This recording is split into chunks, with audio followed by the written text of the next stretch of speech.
Bienvenue sur Les Achievers, le podcast qui vous ouvre les portes du business et de la vente.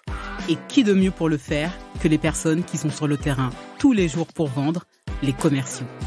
Évidemment, on ne vend pas de la même manière, en B2B ou en B2C, en fonction de la nature de son offre, de son secteur ou de la maturité de son entreprise. Alors chaque semaine, je vous propose une double immersion. Je reçois une personne qui nous expliquera son marché et sa réalité de la vente. Je suis Audrey Petro, consultante en développement commercial et toujours sur le terrain. Je vous souhaite une très bonne écoute et je vous dis à tout de suite.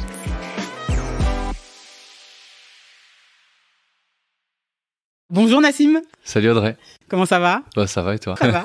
Je suis super contente que tu aies accepté l'invitation. Moi je suis content que tu m'aies invité, que tu m'aies proposé, je trouve ça cool. Et puis cette démarche de parler de business, de vente, de commercial, enfin comment on fait et puis toutes les manières de le faire avec les différences des uns et des autres, je trouve ça assez intéressant dans tout l'univers de ce qu'on entend dans l'esprit business en ce moment. Donc je voulais l'introduire aussi comme ça. Tu m'as volé l'introduction. Mince. Je pense que c'est moi qui t'ai ajouté en plus sur LinkedIn il y a peut-être 1 ou 2 ans, parce qu'en fait je voyais souvent passer tes posts via des gens qui devaient les liker, les commenter. Et je me suis dit, c'est cool ce qu'il fait. Et quand je vais sur ton profil, je suis retournée tout à l'heure, je me dis, c'est dingue, t'as toujours fait ça, concilier business et éthique. Et je me suis dit que t'étais la personne la plus appropriée pour parler du sujet parce que, comme tu l'as dit, un des objectifs du podcast, c'est de pouvoir présenter les différents types de business à travers le regard des commerciaux. Et j'ai envie de sortir de l'image galvaudée du commercial qui allait dans qui raye le parquet, qui pourrait vendre son père et sa mère pour des coms. Enfin, tous les commerciaux savent que ce n'est pas du tout la réalité et qu'en fonction de ton secteur, de ta cible, de plein d'autres paramètres, en fait, tu vends pas de la même manière. Ouais. Et en fait, ce qui est assez intéressant dans ton activité, je vais te laisser te présenter, c'est tu es BizDev, social BizDev, et puis tu nous expliqueras pourquoi tu te définis comme ça au sein d'une start-up d'État. Et tu vois, je pense que l'éthique et le business, ce sont historiquement pas forcément des notions qu'on a facilement conjuguées, mais je pense que ça devient de plus en plus un sujet et je pense que les jeunes générations seront de plus en plus exigeantes avec nous sur ce sujet-là. Donc, je veux que tu puisses nous parler de ça. Et moi, dans l'épisode, je voudrais que dans un premier temps, tu puisses nous expliquer le modèle des startups d'État et que tu puisses nous l'illustrer à travers l'exemple de Je veux aider, pour qui tu travailles. Et dans un second temps, tu nous expliques c'est quoi la réalité de la vente quand on travaille pour le bien commun en tant que commercial. L'intérêt général. Ouais. Voilà. Ouais. Et tu vois, clairement, à l'issue de cet épisode, j'aimerais qu'on ait apporté des éléments de réponse aux questions que je pense beaucoup de personnes se posent, à savoir, est-ce qu'une start-up d'État ou travailler pour le bien commun, c'est vraiment un business model, un modèle économique ? Et est-ce qu'on peut s'y épanouir autant que dans une start-up ou une entreprise classique, notamment quand on est commercial ? Parce que je pense qu'il y a peu de fonctions qui sont autant liées à la notion de performance économique et de capitalisme que la fonction de commercial. Ouais, très intéressant comme de le poser de cette manière-là. Merci Audrey. Voilà. Écoute, je t'en prie, est-ce que le programme te va ? Le programme, il me plaît bien, là, je me lâche les babines. Bon, écoute, je te laisse te présenter. Qui es-tu et que fais-tu aujourd'hui ? Ouais, je m'appelle Nassim et je suis effectivement un social business developer. Donc ça, c'est un terme que j'avais trouvé une fois sur un post LinkedIn d'une ancienne cliente qui s'appelle Maëlle Chouadra, qui a fondé après la vie qu'elle a eue dans la boîte dans laquelle je l'avais prospecté, elle a créé une boîte dans le SS et elle cherchait donc son premier bizdev ou sa première bizdev et elle avait mis social business developer. Et en regardant ça, je me suis dit mais grave, c'est trop bonne idée. Donc dédicace Maëlle, merci pour ça. Et en fait, on parle d'entrepreneuriat social, de social business. Voilà, le social business, c'est ce qu'on dans l'univers anglophone, et donc en France, on parle d'entrepreneuriat social. Et à côté de ça, il y a le business développement, BizDev, comme on dit. Du coup, quand tu fais du développement commercial dans l'entrepreneuriat social, ça fait social business développement. En fait, c'est relativement simple. Il y a une première question que j'ai envie de te poser. Comment tu définis le business développement ? Ouais, alors, bonne question. Alors, moi, j'ai pas, on en reparlera tout à l'heure, mais je suis pas un commercial de formation ou de métier, enfin, je sais pas comment le dire, mais moi, j'ai pas fait d'études pour être commercial, voilà, ça vient d'ailleurs et on en reparlera. Mais du coup, pour moi, le business développement, c'est juste un commercial 3.0 qui a beaucoup plus d'outils et de latitude dans sa manière de faire, puisqu'aujourd'hui, les méthodes de commercial on a pu synthétiser grâce à des outils et des méthodes, on a pu faciliter le travail pour une personne. Quand à l'époque, il y avait à minima 2 ou 3 personnes dans une équipe commerciale. Aujourd'hui, tu es tout seul. En fait, tu prends tes rendez-vous de manière automatique avec des outils comme Calendly ou même des CRM qui ont déjà intégré leur truc. Donc, t'as pas forcément besoin d'assistante qui va gérer ton agenda. Toi-même avec un Google, machin, quand tu es en ligne en direct. Enfin bref, il y a tout plein d'outils. Et donc ça, c'est une chose. Et après, deuxième chose, c'est une vision pour moi qui est 360 dans l'univers commercial. Là où il y a les SDR, les machins, les trucs, moi, honnêtement, les acronymes, je les maîtrise pas du tout parce qu'en fait, c'est un autre écosystème dans lequel j'évolue pas du tout. Et même si je vois les métiers, je le fais. Mais bon, c'est une manière de catégoriser l'activité que moi, je vis pas au quotidien. Et donc, d'avoir cette vision 360, de développer une activité. Je l'extrapole même à des choses qui sont au-delà de la vente. Parce que pour moi, développer son réseau, c'est pas forcément de la vente directe, mais c'est ce qui va te permettre à un moment donné de faire avancer des projets. Et donc moi, je travaille avec des associations, des entreprises ou sur des services publics. En fait, ça peut être une association pour lever des fonds, mais en fait, c'est des méthodes commerciales. Comment on va prospecter, identifier les partenaires, les sponsors, les gens avec qui bosser pour te faire évoluer. Si je travaille en tant que bizdev dans une entreprise sociale, une start-up sociale, du coup, clairement, on va vendre un produit quel qu'il soit ou un service, et donc là c'est bizdev classique. Et après, si je travaille avec des collectivités territoriales, des services publics, et là en fait il n'y a pas de notion d'argent puisqu'en fait c'est un service public, donc là on va pas gagner de l'argent, je vais pas plus loin, mais c'est comment on va créer des partenariats et faire connaître un service. Donc en fait, toi tu te positionnes comme business développeur dans sa dimension connecteur entre Exactement. Une offre et une demande et un besoin. Parce que j'ai pas, à l'époque je me disais je vais m'appeler connecteur machin. En fait il y a tout le monde qui utilise un peu des trucs bateaux de connecteur et tout. En fait ça veut rien dire parce que ça veut dire quoi connecteur? Tu fais de la facilitation. Non, oui, en fait, au final ce que pourrait faire un coach. Exactement. Mais moi je suis pas coach. Moi je sais juste identifier les besoins quelque part et identifier les ressources ailleurs et puis faire en sorte que ces deux mondes se retrouvent. Ça par contre je sais faire. Et donc pour moi c'est ça le commercial. D'accord. Donc aujourd'hui tu es social bizdev chez qui? Et donc je suis social bizdev chez jevaider.gouv.fr qui est un service public qui est une plateforme de mise en relation entre des associations, des organisations publiques et des collectivités territoriales avec des personnes partout en France qui souhaitent s'engager bénévolement. Et l'idée, c'est de faciliter le recrutement de bénévoles pour les assos, pour qu'elles puissent développer leur activité sociale, environnementale, quelle qu'elle soit. Et puis, de l'autre côté, de permettre à des personnes qui veulent s'engager, trouver des missions de bénévolat qui sont en phase avec leurs valeurs, leurs envies d'engagement, leurs thématiques, leur territoire, là où elles habitent, ou le faire à distance, ou en fonction de leurs compétences, pour pouvoir œuvrer en faveur de l'intérêt général et puis aider celles et ceux qui en ont besoin. Et comment t'en es arrivé là ? Alors, tu veux que je te dise tout de suite, comment j'ai commencé à bosser là-bas ou mon histoire qui m'a fait que je suis arrivé là? Moi, je veux bien ton histoire. Parce que tu vois, encore une fois, tu n'as pas un profil commercial classique, et tu l'as dit aussi en introduction. Et je pense que n'importe qui visite ton profil LinkedIn voit qu'il y a un vrai fil rouge. Ouais. Tu vois, tu n'es pas là par hasard. Ouais. Et je doute que demain, peut-être que je me trompe et tu y répondras peut-être, mais je te vois mal arriver dans une start-up un peu classique et traditionnelle et qu'on te dise Nassim, faut faire du chiffre. Je t'imagine mal accepter ça. Donc, il faut que tu nous racontes pas vendre des machines à laver ou des voitures. Voilà. Faut que tu nous racontes ton parcours. En fait, je suis depuis tout petit, je m'engage bénévolement pour plein de projets, et notamment donc j'étais bénévole au sein du ministère, du conseil municipal des jeunes. Donc c'est un conseil municipal mais avec des enfants. Et donc je l'ai fait aussi. Ah bah tu vois, c'est pas stylé comme expérience. Ouais. T'es là, tu proposes un projet, t'es élu, tu le mets en pratique, t'as 1 an ou 2 en fonction de comment ça se passe dans ta ville. Franchement, truc de ouf. T'as 11-12 ans quoi, à cette époque-là, entre 10 et 12 ans. Et donc ça c'est par rapport au bénévolat et le projet jevaider.gouv.fr sur lequel je travaille. Après, si je parle de mon métier, de mon activité, en gros ce qui se passe c'est que moi depuis que je suis adolescent, j'étais passionné par la physique-chimie, j'avais vraiment envie de faire des trucs comme ça, des bidouilles du laboratoire. Et donc j'ai commencé des études en industrie chimique et en BEP, parce que j'étais pas forcément un très bon élève à l'école, même si j'aimais bien l'école, mais je m'ennuyais, donc en fait du coup j'avais pas forcément des bonnes notes partout. T'as fait un BEP quoi? Il s'appelait métier des industries de procédés, voilà. Mais t'as échappé au BEP vente Non, mais en plus, attends, en 3e, avant de redoubler ma 3e, je vais voir la conseillère d'orientation et elle me dit, vous voulez faire quoi? Parce que là, vu vos niveaux, ça a 9 de moyenne, comme si c'était un truc de ouf. En plus, ça va, en fait. Enfin, il y en a plein qui traînent. Il y en a plein qui passent avec 9 de moyenne. Bah ouais, moi, j'ai mon brevet, j'étais pas passé, alors qu'il y en a qui n'ont pas eu leur brevet, qui étaient passés, j'avais trop les boules. Mais, et du coup, elle me dit, mais vous voulez faire un BEP dans la chimie, mais vous moquez de qui, en fait? Ça, c'est un truc d'élite. Enfin, elle a pas dit comme ça, mais genre, elle m'a bien fait comprendre que le niveau scolaire n'était pas suffisant pour faire des études dans la chimie. Et les sciences, quoi, tu sais, genre. Et elle me dit, non, mais vous voulez pas faire plutôt un BEP vente ou un BEP compta? C'est là, mais vous foutez de ma gueule, en quoi? Je vous parle d'un truc, vous me parlez d'autre chose. En plus, pour moi, ça me parle pas, tu vois. Mes parents, ils viennent pas de ce monde-là. Enfin, ils viennent d'Algérie.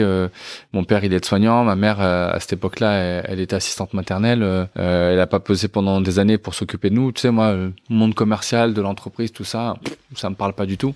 J'avais fait un stage en boîte de prod, la boîte de prod qui fait téléfoot et tout ça. Et donc, j'ai découvert cette partie-là. Je voulais être journaliste à un moment, mais bon, bref, ça s'arrêtait là. Bon, après, j'avais plein d'envies différentes.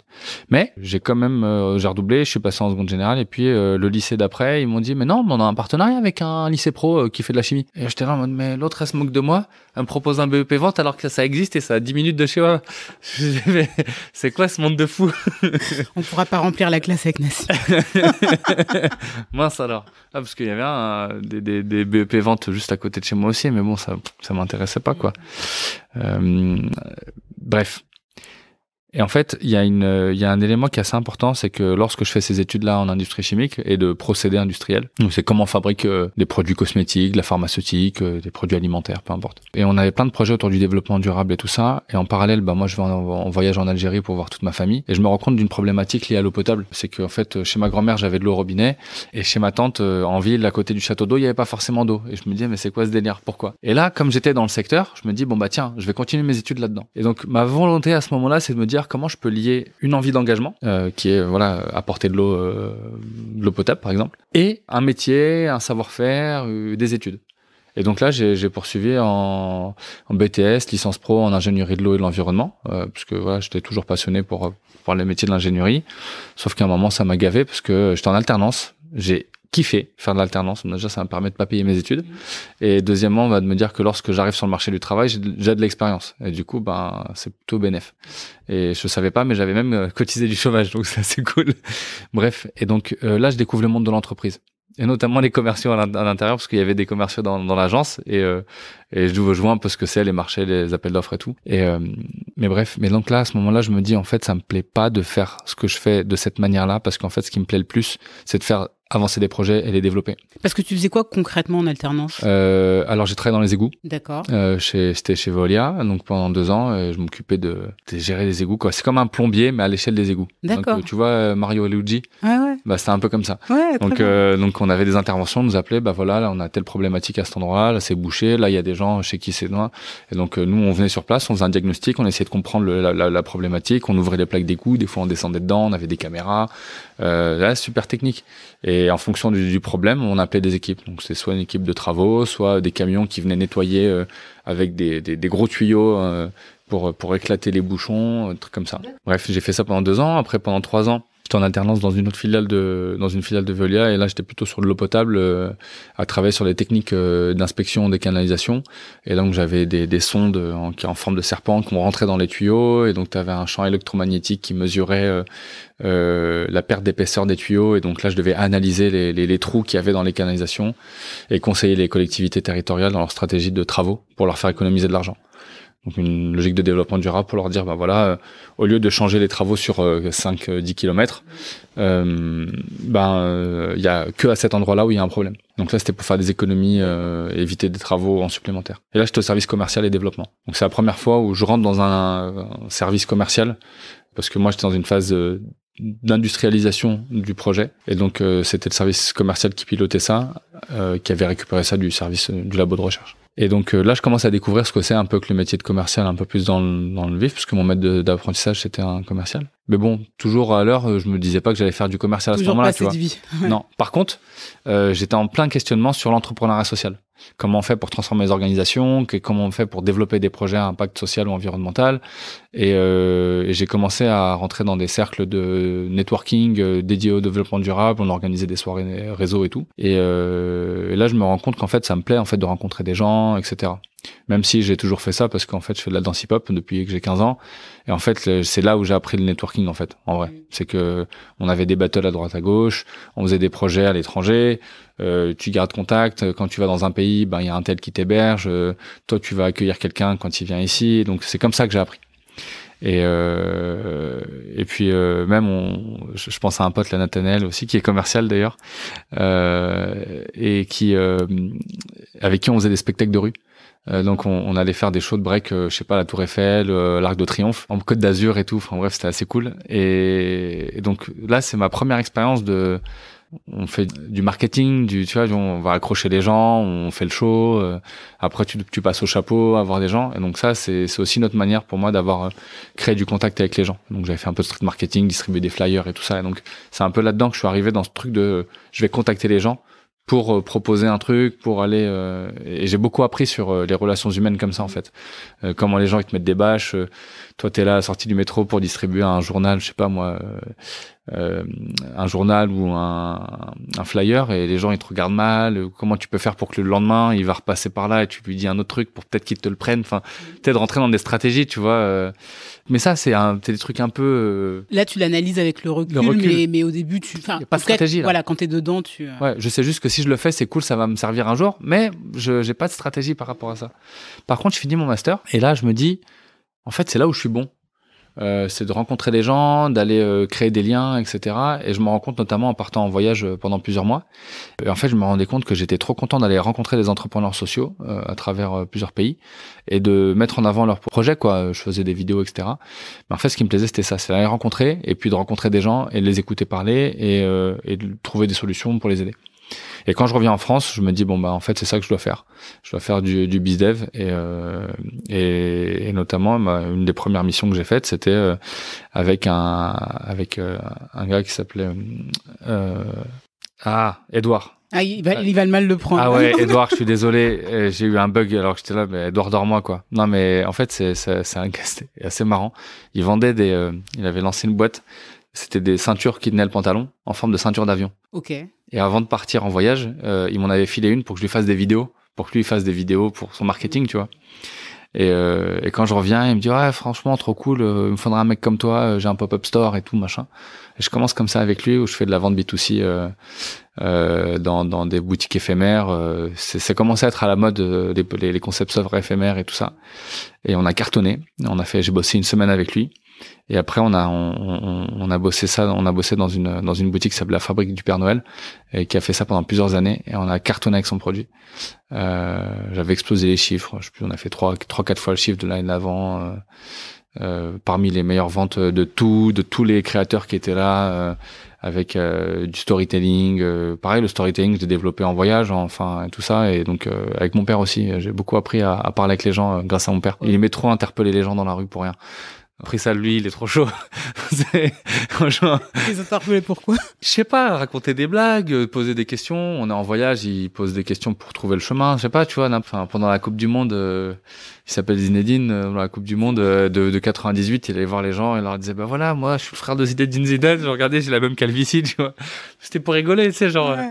Après, tu te rends compte que finalement, c'est l'accroche et après, comment tu crées le contact avec les gens et derrière, tu passes un bon moment et c'est cool, quoi. Ça t'apprend à aller chercher le contact avec les gens, ne pas en avoir peur. Exactement. Et pour moi, c'est ça, en fait, la base pour moi d'une personne qui a une mission de commercial ou de bizdev, c'est le relationnel. C'est le contact humain. Si t'aimes pas l'humain, je trouve que c'est difficile de faire ce métier. Et il y en a qui font ce métier alors qu'ils aiment pas foncièrement l'humain. pour plein de raisons, et parce que en fait dans certains secteurs t'as pas besoin d'aimer l'humain particulièrement, parce qu'on est plus sur des logiques de en fait mon besoin c'est de développer mon chiffre d'affaires, mon besoin c'est d'optimiser mon tunnel, enfin peu importe, et du coup on est sur des éléments très pragmatiques, et là on y limite dans les maths, surtout dans l'IT, etc., même si le relationnel joue toujours une part, mais selon ton secteur d'activité il va jouer plus ou moins une part, et comme tu disais en intro, l'éthique dans certains secteurs va aussi être beaucoup plus ou moins importante, et dans les méthodes et les pratiques. Et mais comme moi je suis assez aligné avec mes valeurs, en fait je me voyais pas faire des trucs qui me correspondaient pas, peu importe le métier, commercial ou pas. Mais quand j'ai vu qu'en fait je pouvais faire de la vente en étant en phase avec mes valeurs, bah en fait je me suis dit c'est peut-être là où je vais être le plus à ma place. Et donc après avoir fait cette mission avec Edouard, bah en fait c'est le produit qui me faisait kiffer. Je vendais du voyage aux gens, enfin les gens c'est trop cool, t'es là, tu leur parles de ton voyage, de tes voyages. En plus en marketing, il avait fait un petit leaflet avec un passeport en forme de passeport. Donc j'allais voir les gens là, comme mon accroche c'était vous décollez bientôt. Les gens ils comprenaient pas. Ils me regardaient, bah ouais, vous décollez bientôt. Bah comment ça? Bah je sais pas, vous partez en voyage quelque part et tout. Ah ouais, je pars en Inde le mois prochain. Bah voilà, bah nickel, voici le truc qu'il vous faut. Attachez votre ceinture. C'est bon, genre quand est-ce que j'achète? Il y a une personne qui m'a acheté 15 ceintures d'avion d'un coup pour les fêtes de Noël parce qu'elle était tellement genre malade. Je me suis dit mais qu'est-ce que t'achètes? Elle me dit je l'achète pour toute ma famille. C'était un truc de ouf, mais bref, c'est anecdotique, mais c'est un peu ce truc de contact et de voir des étoiles dans les yeux des gens et tout ça, et tu dis bon bah c'est cool parce que tu fais passer un bon moment avec les gens. Mais bref, mais du coup à un moment je me dis bah en fait comment je peux faire pour revenir à ce qui m'anime le plus, c'est-à-dire les projets impact sociaux. Et donc là j'ai réactivé mon réseau sur ces sujets-là, et je voulais monter en compétence aussi sur de la vente B2B un peu plus complexe et tout. Et j'ai repris contact avec une boîte qui s'appelle Qui à la Toc, qui faisait de la formation d'entreprise sur la thématique de discrimination. Donc discrimination à l'embauche, handicap, égalité femmes-hommes, faits religieux. Et donc moi je contactais les services RH pour développer des actions de formation et de sensibilisation en interne. Et là c'était super ouf parce que c'est assez complexe. On utilisait la cuisine du monde comme outil pédagogique. Et donc va faire comprendre que tu peux faire passer des messages en faisant de la cuisine en entreprise. C'est pas un restaurant. Enfin bref. Là, il faut être calé parce que, enfin, calé dans le sens où faut être à l'aise avec ton sujet et il faut savoir l'amener et faire rêver les gens. Parce que, et c'est là, j'ai vu la puissance de l'éthique et d'aimer ce que tu racontes. Parce que si t'aimes pas ce que tu racontes, c'est difficile de capter l'attention, et notamment quand t'es sur un sujet pareil où les gens en face de toi, pour une bonne part, les responsables de mission handicap et tout, par exemple, elles sont convaincues par ce qu'elles font. Et donc, si toi t'arrives et que t'es juste là en train d'essayer de faire du jackpot, ça marche, hein. Je pense que de toute façon, chaque commercial touche ses clients, son type de client, de toute façon. Donc, tu plairas jamais à tout le monde. Mais moi, j'avais à cœur de pouvoir être aligné avec la personne avec qui j'étais en face de moi. Pas chercher la vente à tout prix, parce que ça sert à rien pour moi. Enfin, je pense que tu plantes des graines et tu récoltes les fruits le jour où les jours où ils sont là. Et, c'était un peu plus long que je pensais, mais... Oui, mais écoute, on a fait un bon tour. Mais alors, du coup, comment t'arrives à au Startup Détail? Bah ouais, c'est ça. Bah, c'est exactement ça. Mars 2020, moi, je quitte ma boîte Qui à la Toc, c'était de 2017 à 2020.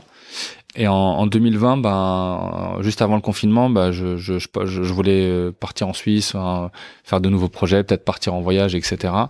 Bon, je voyais le confinement, enfin pas le confinement, mais je voyais la crise Covid et je me posais des questions. Mais je suis quand même parti. Je me dis bon, bah de toute façon, j'ai envie de partir de Paris, voir de nouvelles contrées et tout. Et je fais le confinement comme tout le monde.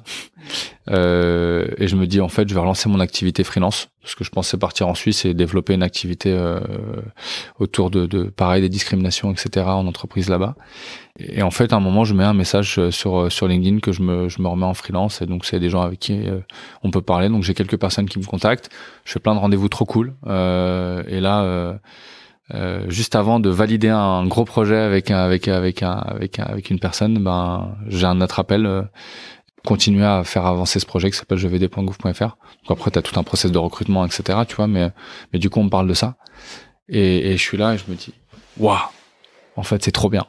T'es service public, tu dois faire connaître le service, et donc utiliser un peu comme des méthodes commerciales, mais enfin tu fais pas de la vente, on vend pas, hein, moi je vends rien, hein, c'est un service public. Comme toute économie de plateforme, il faut gérer l'offre et la demande. Donc là on se retrouve avec une plateforme qui a 300 000 bénévoles, et il faut augmenter l'offre de missions de bénévolat, sachant qu'elle a été limitée aux missions dédiées au Covid, sauf qu'on sort de la crise, enfin on sort du confinement. Et donc là, il faut réouvrir petit à petit, et puis il y a quand même les besoins qui augmentent, et donc il faut accompagner de plus en plus d'associations. Il y a des logiques de réseau national. Comment on rentre là-dedans, quoi. Et donc l'idée, c'était de pouvoir accompagner ce développement-là avec les acteurs associatifs qu'on avait besoin. Okay. Et il y avait une logique ainsi numérique que je maîtrisais pas du tout à l'époque, sur laquelle j'ai dû monter en compétence aussi, parce que de fait, t'es en front avec les usagers, les utilisateurs, et donc toi, tu dois faire remonter les problématiques de terrain et pouvoir adapter la plateforme. Donc ça, c'est un truc que je faisais un peu moins avant. Alors que là, j'étais en direct avec mes collègues dev et je leur disais, voilà, il y a telle fonctionnalité qu'il faudrait pouvoir développer. On commence à créer ce qu'on appelle un backlog, tu vois, genre une espèce de to-do de fonctionnalités à développer, etc., quoi. Est-ce que tu peux nous expliquer un petit peu la genèse du programme Startup d'État ? En fait, ce qui est important à avoir en tête, c'est que comme tout service, quel qu'il soit, il y a des failles, il y a des points de blocage, il y a des choses qui marchent bien, des choses qui marchent moins bien, etc. Et puis il s'avère que les services publics numériques se développent de plus en plus. Et je crois que c'était 2014 ou 2015, il y avait cette dynamique d'essayer d'identifier une bonne manière de pouvoir développer des services publics numériques qui mettraient au centre du développement du service public les usagers. Ok, c'est poussé par qui ça ? Ici, à la direction internationale du numérique. Donc c'est un service qui est rattaché au service du Premier ministre. Enfin, c'est une direction qui est rattachée au service du Premier ministre.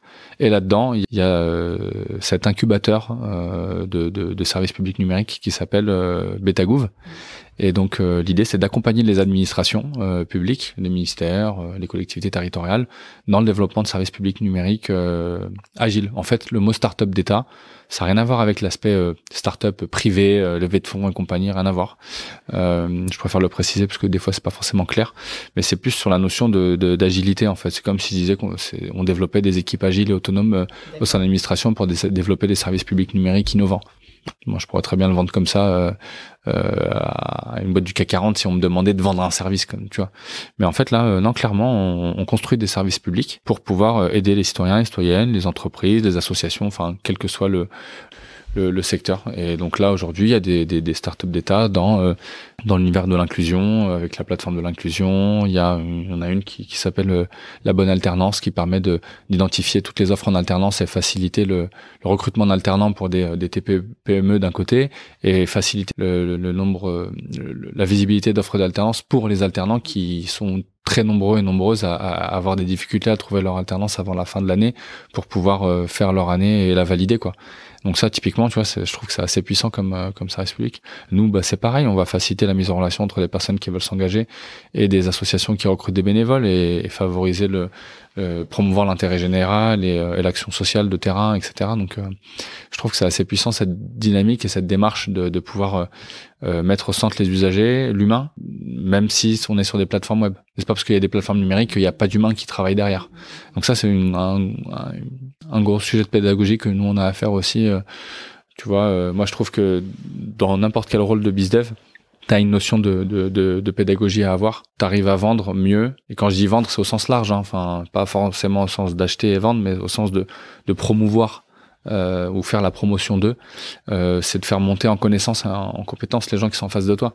Moi, j'ai un client qui galère, j'ai d'autant plus intérêt à lui faire comprendre ce vers quoi on va que de faire le requin à lui dire non mais t'inquiète, c'est par là que ça ira le plus vite et le mieux pour toi, parce que elle m'achètera beaucoup mieux si elle sait dans quoi je l'amène. Et du coup, ça sera beaucoup plus facile d'être en terrain d'entente et de discussion et de co-construction, parce qu'on aura créé une relation de confiance. Et ça, pour moi, ça marche sur le long terme. C'est-à-dire qu'effectivement, à court terme, peut-être qu'on peut faire des tickets, des one-shots et tout ça c'est cool. Bon, ça peut être cool pour des fins de mois, pour des gens qui réfléchissent un peu comme ça, objectif et tout. Mais je trouve que sur le long terme, ça fait économiser du temps et de l'énergie. Même c'est pareil pour moi dans les stratégies de customer success ou de support. Plus tu vas prendre de temps avec ton client insatisfait ou avec ton service, avec la personne qui a eu une erreur dans son suivi, moins tu auras de tickets de support dans le temps, parce que tu auras pris le temps qu'il faut au moment où il fallait, et j'aurais anticipé aussi des sujets en explorant bien la problématique pour permettre plus tard de capitaliser là-dessus. Mais ça, c'est chez les managers, chez les patrons. Enfin, je pense qu'il y a une vraie démarche aussi à avoir en interne là-dessus. Et je m'entends. Enfin, parfois au fit, faut y aller. Hein. Ça, je comprends très bien. Mais je trouve qu'il y a un vrai truc là-dessus. Et du coup, pour en revenir par rapport à Betagouv et les services publics numériques, bah en fait, t'es obligé de faire ça parce que c'est ça notre cœur. Et donc c'est pour justement nous quand je parle avec des assos, quand je parle avec des collectivités territoriales, ben je vais aussi leur donner des billes sur les méthodes qu'on a identifiées qui marchent bien pour pouvoir recruter des bénévoles ou pour pouvoir mieux communiquer en ligne, mieux utiliser le digital. Bah ouais, enfin si j'augmente la personne qui est en face de moi, on va avoir une relation qui est beaucoup plus saine. Et ça marche même dans une relation amicale, amoureuse, familiale. Enfin, faut chercher à augmenter les gens qui sont en face de toi, faut pas chercher à les réduire. Et comme dit, enfin, c'est pas Idriss Aberkan qui dit ça, mais il cite souvent ça, c'est que l'économie de la connaissance, elle est assez puissante, parce que moi, quand je te donne une info, je l'ai toujours. Contrairement à un bien où quand je te le donne, je l'ai plus. Donc moi, je te donne une info, toi tu l'as aussi, et on est deux à l'avoir. Donc en fait, ça augmente et on augmente tous ensemble. Et ça, c'est assez intéressant en termes de démarche dans le commercial. Je suis curieuse, tous les membres de l'équipe ont cette vision-là et partagent ces mêmes valeurs-là ? Ouais, je peux pas te garantir que toutes les personnes qui travaillent dans l'écosystème Betagouv sont exactement comme ça ou ils diront la même chose. Par contre, on partage tous ces valeurs d'améliorer les services publics, notamment les services publics numériques, d'être user-centric pour parler en anglais avec des anglicismes, mais pour être orienté utilisateur. Ça, c'est un truc qu'on retrouve tout le temps. Et l'impact. En fait, ce qui va nous driver, c'est combien on va générer d'impact par rapport à des indicateurs qu'on s'est fixés en amont. On va en parler. Ok, très clair. Juste pour en revenir sur le modèle des startups d'État, c'est quoi le process pour en créer une ? Ouais. Alors, je vais pas forcément rentrer dans le détail, mais l'idée, c'est de permettre à des agents publics ou des administrations d'aller enquêter sur une problématique qui a été remontée par un agent public. Donc typiquement, ça peut être un agent des impôts, ça peut être un agent d'accueil en collectivité territoriale, ça peut être un chef de service, je sais pas moi, qui s'occupe de la cartographie du urbanisme, voilà. Il lève la main et il dit j'ai identifié un problème. Ouais, exactement. Donc t'as une logique d'appel à projet où en fait toi t'en parles avec ton administration. Bon, c'est ce qu'on appelle des intrapreneurs d'État. Moi je suis pas intrapreneur, j'ai pas fait ce chemin-là, donc je peux pas te dire. Mais en tout cas l'idée c'est que pour une personne, un agent public qui a identifié une problématique, il va avoir sa direction, il a connu Betagouv de son côté, ou l'administration lui en a parlé, et du coup lui il se dit ah bah tiens, j'ai identifié un problème, un dysfonctionnement ou quoi que je peux résoudre notamment par le numérique, est-ce qu'on peut répondre à l'appel à projet? On répond à cet appel là, c'est la manifestation d'intérêt, ou je sais plus comment exactement, et l'idée c'est de voir avec Betagouv et de dire voilà, est-ce qu'on peut mener ensemble une investigation, un peu comme si on allait faire une étude de marché quelque part, tu vois. Sauf que l'idée c'est pas d'identifier un marché qui va acheter ton service, parce que tu es un service public. Ton rôle c'est d'apporter des solutions accessibles à toutes et tous. Et là, tu vas passer 6 mois accompagné par des personnes de Betagouv. Ça peut être un coach ou un designer ou un bizdev dans cette dynamique d'aller identifier des problématiques, creuser ton sujet, et d'aller rencontrer les usagers, les utilisateurs, et de leur demander c'est quoi votre usage, qu'est-ce que vous en faites, c'est quoi vos problématiques, où sont les points de friction, et une fois après avoir fait tout un certain nombre d'entretiens, t'identifies la problématique et t'identifies des pistes de solutions. Et l'idée c'est pas d'arriver avec une solution préconçue en fait et de dire c'est ça qu'il vous faut. Non, c'est de se dire je vais bien faire le contour du problème. Et dans le problème, identifier quel type de solution serait envisageable ou envisagé, et ensuite de commencer avec ce qu'on appelle un MVP, donc un minimum valuable product, donc un produit minimal qu'on peut utiliser, un prototype. Et une fois que ce prototype-là est développé, on le partage à ces gens-là, on le partage à d'autres, on voit comment ça prend, et après on itère, etc. D'accord. Comment vous filtrez, vous, tous les projets qui peuvent vous être amenés par ces personnes-là ? Alors, en fait, t'as des comités de sélection, en gros, et donc, je sais pas, je connais pas tous les détails parce que moi, j'y participe pas à tous. Et donc, t'as une première étape, donc, sur l'investigation. Donc, j'ai identifié telle problématique et on voit à quel point les gens sont matures ou quoi. Ensuite, t'as 6 mois d'investigation. Donc, tu fais un bilan, tu passes devant un comité. Voilà, c'est quoi les résultats? Qu'est-ce que vous avez appris? Est-ce qu'il y a des préconisations, etc., etc. Et en fonction de ça, on continue ou pas. Et donc, l'idée, c'est de pouvoir financer ces projets-là que s'il y a un intérêt et il y a de l'impact et il y a de la valeur. Et comme ça permet de faire des économies notamment. On mobilise un commercial à partir de quel moment? Alors, nous, on parle pas de commercial. Oui, j'ai vu chargé de déploiement. Ouais. Alors, on utilise aussi le mot bizdev parce que moi, il a plus de sens, il est plus compréhensible, mais c'est juste qu'en fait, c'est vrai qu'il y a un côté très commercial et tout qui est affilié à ce mot-là. Moi, j'ai à cœur de faire en sorte que la logique de bizdev, en fait, c'est un état d'esprit finalement. Moi, j'interviens dans des écoles et tout pour faire un peu de formation. La démarche commerciale, elle peut s'utiliser et s'adapte clairement à la recherche d'emploi, au développement de projets, au développement de commercial, enfin à tout en fait. Donc c'est juste une question de méthode et de démarche. Et après tu l'appliques à différents secteurs, à différentes activités, à différentes fins. Et donc à quel moment on fait rentrer des profils de commerciaux, on va dire, qui sont pas forcément tous des commerciaux d'ailleurs, hein, et qui se retrouvent là par différents biais.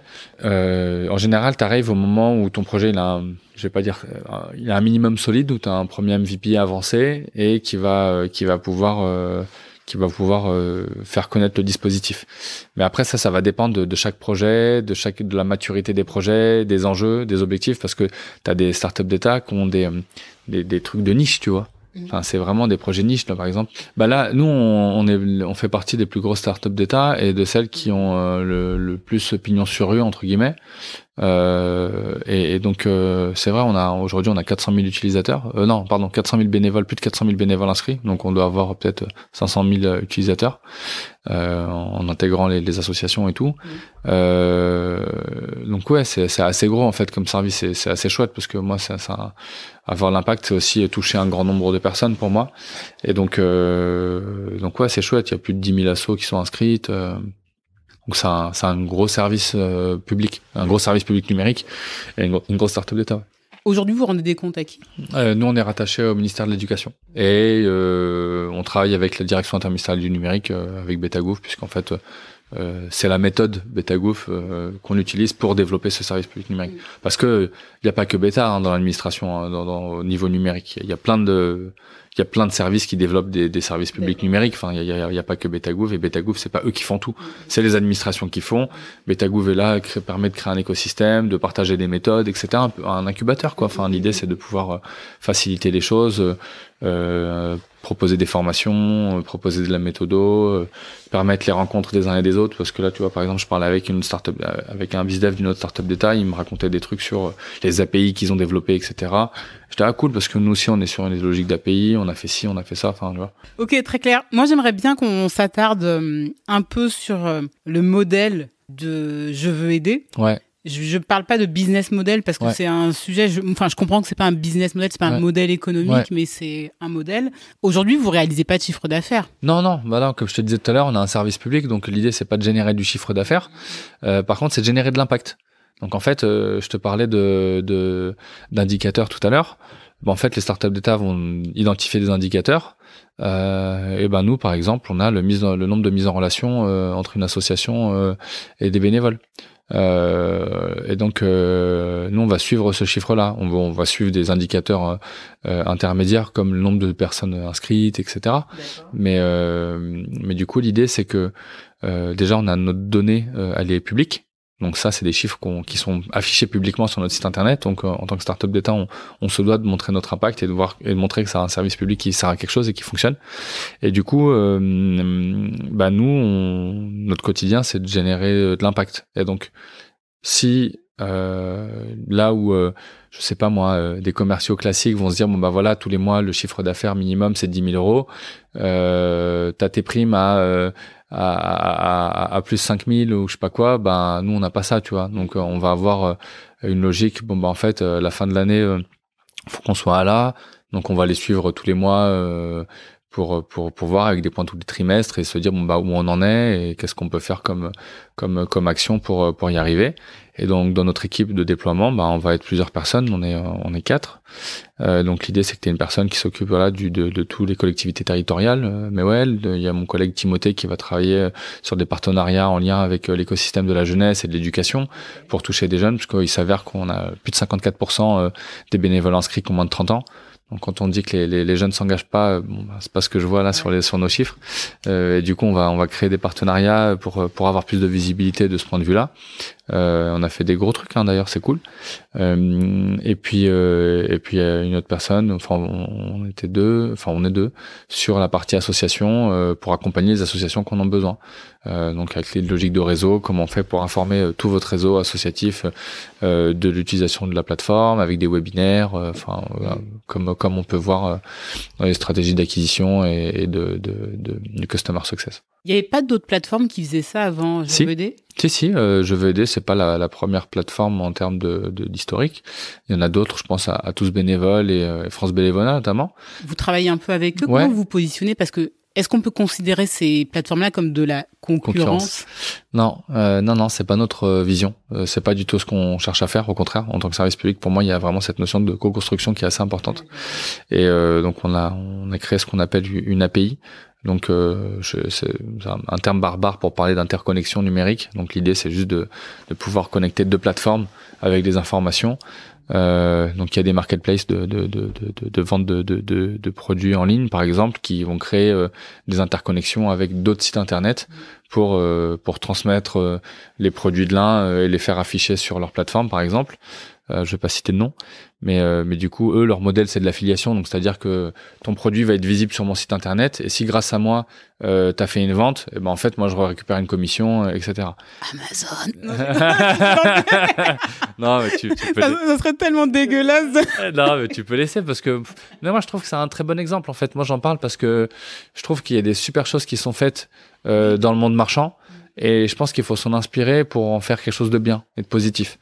Mais notamment dans des logiques techniques. Et donc faire des API pareil, c'est assez chouette. Et nous, l'idée, c'est de récupérer des missions de bénévolat par le biais d'autres plateformes. Par exemple, avec Bénévolte, qui est une autre plateforme que je connais, j'ai accompagné dans une précédente vie. Ouais. Ah ouais, d'accord, voilà. Et du coup, avec eux, on travaille sur des intégrations API où ils diffusent leur mission de bénévolat sur notre service. Et comme ça, il y a des bénévoles qui arrivent chez nous via nos actions et qui se retrouvent inscrites sur cette plateforme-là et donc participent à des actions d'associations qui sont inscrites sur Bénévolte. Donc ça fait des parcours utilisateurs à rallonge et tout ça, mais en fait ça marche bien parce que on a développé le service pour que ça soit le plus fluide possible. Vous travaillez selon les méthodes agiles et je pense selon certaines techniques et outils qu'on voit beaucoup dans les startups. Ouais. Comment vous faites à partir du moment où le service il est mature pour distiller ça au sein des administrations qui ont lancé le besoin, parce que je pense que c'est aussi l'objectif. Il y a beaucoup d'actions de formation qui sont réalisées par exemple Betagouv et qui sont ouvertes à toutes les administrations qui le souhaitent. Donc comme ça permet d'infuser, de partager les pratiques et tout. Quand le projet il est mature, il est réintégré, du coup c'est l'administration qui s'en occupe. Ça, j'ai aucune idée comment ça se passe parce que moi j'ai pas vécu ça. Est-ce que vous avez noué des partenariats en dehors de l'écosystème public ? Oui, bien sûr. Là, par exemple, je parlais d'API. Donc on a fait une interconnexion numérique avec Bénévolte, il y a avec d'autres associations qui ont des activités. Il y a Bouygues Télécom par exemple qui a lancé une plateforme de bénévolat dans le cadre d'une offre dédiée aux associations il y a l'année dernière. Ouais. Donc par API, on diffuse des missions de bénévolat sur cette plateforme-là et eux ils intègrent dans leur CRM des actions de communication pour leur dire si vous avez envie de vous engager, allez sur Bouygues Télécom /bénévolat, je sais plus quoi, et tu cliques et tu arrives sur la plateforme de bénévolat de Bouygues. Et quand tu es sur la plateforme des bénévolats, ils agrègent des missions via des API, notamment par l'API qu'on a développée. Et quand tu cliques dessus, tu arrives sur la plateforme qui héberge effectivement la mission. Un peu comme quand tu vas sur Indeed et quand tu cliques sur une offre d'emploi, tu te retrouves sur LinkedIn ou sur je sais pas quoi. Voilà. Aujourd'hui, l'acquisition, elle se fait comment ? Association et bénévole ? Ah, voilà. Donc, ça dépend de quel côté.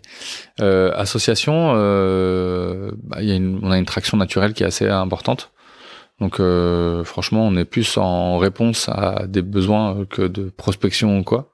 D'accord, mais alors, du coup, est-ce que naturellement c'est du SEO, c'est des grosses campagnes de communication dans les médias mainstream? Non, pas forcément, parce qu'on n'a pas forcément des budgets com ou quoi pour faire tout ça. Non, c'est juste que les gens ils se parlent parce que ça marche quoi. Et puis au support, parce qu'on a des collègues géniaux au support qui sont à fond pour aider les assos quand elles ont des galères, etc. Donc via le chatbot et tout, mais effectivement, donc on va après on est en discussion avec des têtes de réseau, avec des organisations qui sont en contact d'assaut, donc comme ça elles font parler de nous. On est en réponse à des assos qui ont besoin de nous pour l'essentiel du trafic côté association. Et après côté bénévole, en fait on va faire SEO, on a amélioré le service pour qu'il soit plus accessible, pour avoir des bonnes notes des bonnes pratiques de développement web. On utilise un petit peu d'AdWords. On va créer des interconnexions numériques avec des widgets et des API sur différentes plateformes pour pouvoir avoir du trafic aussi qui vient et qui puisse bénéficier aux assos. Donc on va diffuser nos missions de bénévolat, je sais pas moi, sur d'autres plateformes. Je te parlais de Bouygues Télécom par exemple. Eux ils font toutes leurs actions de communication sur cette plateforme. Ils trouvent les missions qui sont hébergées par nous, mais aussi par tous bénévoles qui sont aussi sur la plateforme. Et donc pour les missions qui nous concernent, les bénévoles vont arriver chez nous. Et ça, c'est un des moyens d'acquisition, par exemple. D'accord. Donc l'acquisition d'associations se fait par les partenariats, un petit peu de campagne de pub avec les AdWords. Non, pas association. On fait pas d'AdWords pour les assos. C'est côté bénévole. Ah, d'accord. Ouais. C'est sur la... OK. Ouais, et le SEO, c'est plutôt côté bénévole, d'ailleurs. Mais on a des partenariats avec des assos et des organisations qui sont en contact avec des assos. Et après, on va avoir le bouche à oreille et le référencement. Le SEO, du coup, il marche quand même côté asso, quoi. Même si c'était plus côté bénévole qui était important. Mais quand tu tapes s'engager, etc., ou devenir bénévole, du coup, ça remonte et voilà. D'accord. Donc, en revanche, pour les bénévoles, l'acquisition payante, AdWords. On a du AdWords, pas de Facebook Ads à Insta, pour des raisons éthiques. C'est pas le plus pertinent, en termes de taux de transfo. D'accord. Ça coûte cher quand même, mine de rien. L'idée c'est pas de dépenser de l'argent pour rien, donc l'idée c'est d'utiliser des méthodes qui fonctionnent et qui suffisent quoi. Voilà. Donc l'idée c'est qu'on va utiliser aussi ce qui marche ou ce qui marche pas pour faire, parce que l'énergie et le temps qu'on dépense à faire quelque chose qui ne sert à rien, c'est du temps et de l'argent qui est dépensé pour pas d'impact. Du coup, l'idée c'est de se concentrer sur ce qui est impactant. Ok, très clair. Et tu prospectes pas ? Un petit peu. Là, c'est plus de la prospection qu'on fait pour les partenariats avec l'API qu'on a développé pour accompagner des collectivités territoriales qui veulent faciliter lorsqu'elles ont même leur plateforme de bénévolat, par exemple, pour qu'elles aient de la visibilité au niveau national, sur une plateforme d'ampleur nationale. Et avoir du trafic sur leur plateforme, par exemple. Je travaillais avec une délégation au sein du ministère de l'Intérieur pendant la crise d'Ukraine, pour que toutes les missions en lien avec les réfugiés puissent être visibles sur la plateforme qui avait été développée. Donc là, l'idée c'est de pouvoir faciliter, grâce à l'outil qu'on a, la mise en relation, l'intermédiation bénévole. Mettre en avant les contenus de missions de bénévolat sur les sites internet, quels qu'ils soient, je sais pas moi. Peut-être que si par exemple les Crous, ils ont un service qui s'appelle Mes services étudiants, donc qui recense tous les services en lien avec le monde étudiant, et en tant qu'étudiant, ça peut être ta bourse, ça peut être devenir buddy pour un étudiant étranger pour l'accompagner dans son intégration, etc., dans l'écosystème de la fac et tout ça. Et t'as un petit lien jeveuxaider.gouv.fr pour devenir bénévole, et on a énormément de trafic par rapport à ça, parce que les gens à l'école, ils veulent bien s'engager local pour découvrir des gens sur place, pour rencontrer, pour s'engager, agir, aider, voilà. Donc c'est plein de types d'actions comme ça. Ça peut être aussi avec des prestataires de collectivités qui développent des applications, par exemple, une application citoyenne, ou tu sais, des annuaires de commerçants avec les agendas locaux, etc. Et nous, comme on a une offre de bénévolat qui existe déjà, on peut leur dire ça vous intéresse, vous pouvez déjà intégrer via des API l'émission de bénévolat du territoire sur l'application, et ça vous permet de faciliter ce sujet-là pour la collectivité territoriale, par exemple. Tout à l'heure, tu m'as dit que vous aviez 400 000 bénévoles. Tu as un peu les chiffres du trafic J'avoue, je les ai pas, le trafic. Ouais, ce serait sûrement intéressant, mais je les ai pas parce que c'est pas moi de mon côté, c'est pas ce que je regarde le plus. Je vais surtout regarder le nombre de participations, le nombre de gens qui ont vraiment qui sont vraiment activés. Mais c'est vrai que c'est pour la notoriété, ça peut être intéressant de voir tu vois, à quel point les gens viennent sur le site. Mais tu vois, nous dans notre démarche, la notoriété c'est cool. Mais ce qu'on va suivre, c'est la finalité. Ouais. Si on met ça en action, on va le suivre. On a une personne qui fait du gros hacking chez nous et qui fait tout ce qui est data. Elle va suivre ça parce que derrière, côté acquisition, bénévole et tout, on va avoir notre funnel et pouvoir se dire est-ce qu'il y a des choses à améliorer. Donc, on a amélioré les process d'inscription, etc. de cette manière-là. Mais moi, c'est pas ce que je suis au quotidien. Et du coup, j'ai tellement de trucs dans ma tête que je préfère me concentrer sur les infos qui sont essentielles pour moi, tu vois. Et dès que ça dépasse 6 chiffres, moi, dans ma tête, ça part en cacahuète et du coup, je vais pas m'embarrasser avec ça. Okay. C'est con pour un podcast sur le commercial, mais il y a des moments où il y a des chiffres qui prennent de la place pour pas grand chose et je préfère me concentrer sur les vanity métriques notamment, donc j'aurais dû commencer par ça en fait, enfin vraiment, et en fait merci d'en parler. J'ai mon collègue Joe Ashkar qui a fait un post il y a pas longtemps parce qu'on a fait notre étude d'impact et on a présenté un petit peu ce qu'on a réalisé, etc. Sur l'année 2021-2022 ou même de manière globale, oui, depuis 2020 et donc c'était marrant parce que sa manière de le mettre sur le post Facebook, LinkedIn, c'est justement il titille un peu ce truc de vanity metrics, etc. Et moi je rejoins. C'est facile de parler de millions de CA, mais en fait quand tu fais 10 000 à la fin, je sais pas si ça veut dire grand chose quoi.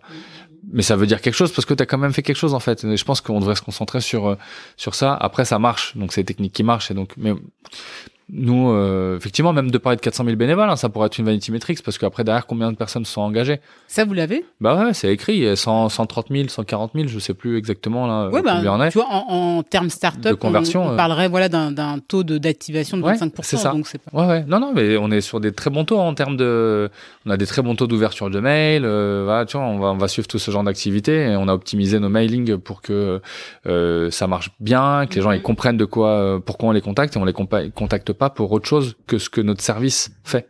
On va pas envoyer des newsletters à rallonge pour leur expliquer à quel point telle ou telle chose. On va leur dire, aujourd'hui, il y a telle association qui a besoin d'aide. Est-ce que tu as envie de participer? Et tu cliques, et si tu cliques, tu as envie. Et si tu cliques, si c'est pas ça, regarde d'autres missions si ça te fait plaisir. Et, Ça veut dire que vous avez également conscience qu'il faut pas saturer vos contacts? Ouais. Non, on va pas communiquer pour communiquer.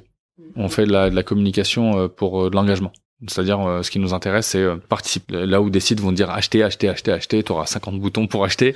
Nous, l'idée, c'est juste de faire, tu rentres parce que tu as envie de t'engager et ce qu'on va te demander, c'est de t'engager. C'est normal, t'es venu pour ça. On va pas te demander autre chose, alors toi, ce qui t'intéresse, c'est ça. Et je trouve que c'est donc ça, c'est vu d'un point de vue plateforme web, marketing, digital marketing, mais c'est la vérité pour n'importe quel bizdev en fait. Oui, mais alors l'engagement, en fait, il peut se faire toute l'année. Est-ce que vous avez des périodes où vous allez lancer les campagnes? Comment tu détermines le rythme pour les contacter? Ouais. Là, ça va être. On a fait des tests. On avait un gros hacker à l'époque qui a fait plein de tests pour ça.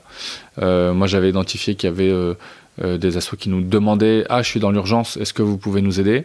Et donc je me suis dit en fait il y a bien des périodes où en fait il faut être en réaction à un besoin. J'imagine que la fin d'année notamment. Ouais, c'est ça. Là on a deux grosses, enfin sur la fin d'année on a des grosses campagnes. Donc on a des opérations nationales qui viennent en soutien à une association ou plusieurs assos. Et là en ce moment même, on a la campagne des banques alimentaires parce que en fait le troisième week-end de novembre, les banques alimentaires recherchent plus de 130 000 bénévoles partout en France pour faire la collecte de denrées alimentaires. Peut-être qu'au moment du podcast, on sera en décembre et que on aura notre campagne décembre ensemble qui vise à aider les associations autour de la période de l'hiver, donc sur les fêtes, donc avec des maraudes, des opérations paquets cadeaux pour faire de la récolte de fonds, etc. En été, par exemple, on va aider APF France Évasion, donc c'est une association de APF France Handicap qui accompagne des personnes en situation de handicap à partir en vacances. Donc là, ils recherchent des bénévoles pour partir 10 jours en vacances avec des personnes en situation de handicap, aider le personnel soignant qui est là sur place, les professionnels et tout, mais plus être là dans un autre cadre parce qu'en fait, on remplacera pas des professionnels par des bénévoles. Mais être une personne et pas un professionnel quand t'aides quelqu'un, c'est important aussi.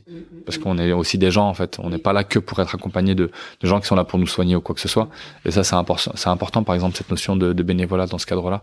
Et donc, on travaille avec eux, par exemple, sur la période estivale, qui est une période compliquée parce que tout le monde part en vacances. Donc, c'est encore plus difficile de trouver des bénévoles. Donc voilà, il y a des périodes de l'année en fonction, un peu comme des marronniers en com ou en marketing, tu vois. Donc sauf que là, c'est l'écosystème de l'engagement.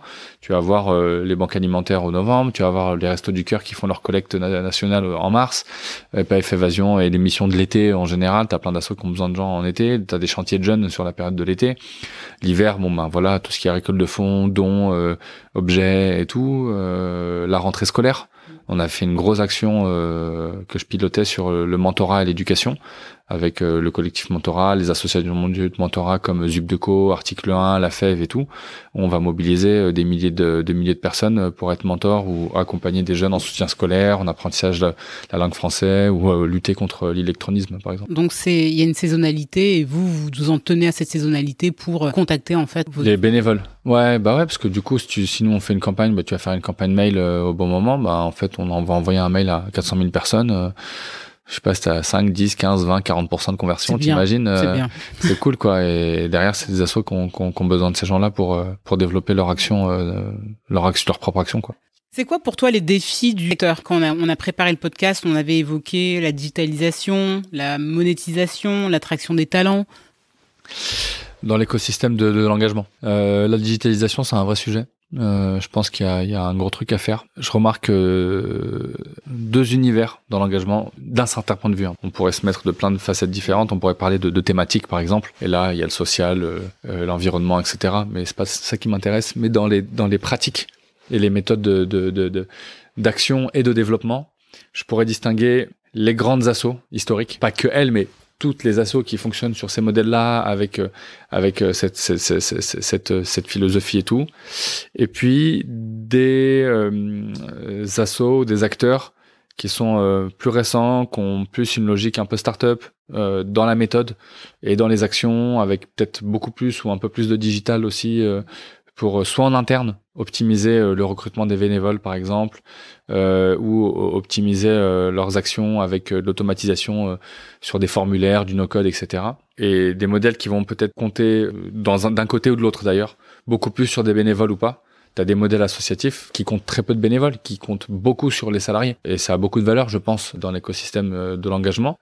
T'as tout le médico-social, par exemple, pour qui c'est important, en fait, d'avoir des salariés, des gens compétents, dont c'est le métier d'être aide-soignant, etc., etc. Et je l'ai dit tout à l'heure, je pense qu'on remplacera pas ces gens-là par des bénévoles. Par contre, les bénévoles peuvent arriver en complément.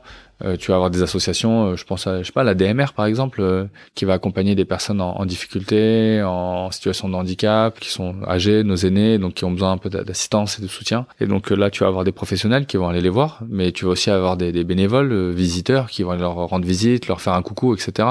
Bon, je te dis ça, mais moi, si je regarde un peu ce qui se fait du côté de ma famille et puis de mes racines en Algérie, en fait c'est des modèles sociaux qui existent de manière globale parce que tu vas rendre visite à ta voisine, ta tante, ton machin, ton truc. C'est vrai que dans nos sociétés ici, il y a un peu plus de difficultés. Si en plus t'es en milieu rural et que t'es éloigné, que t'as pas de mobilité, etc. Donc je pense qu'il y a des réseaux associatifs qui sont très importants. Les petits frères des pauvres, pareil. Enfin, les petits frères des pauvres, ils ont pas mal de bénévoles et c'est chouette à ça.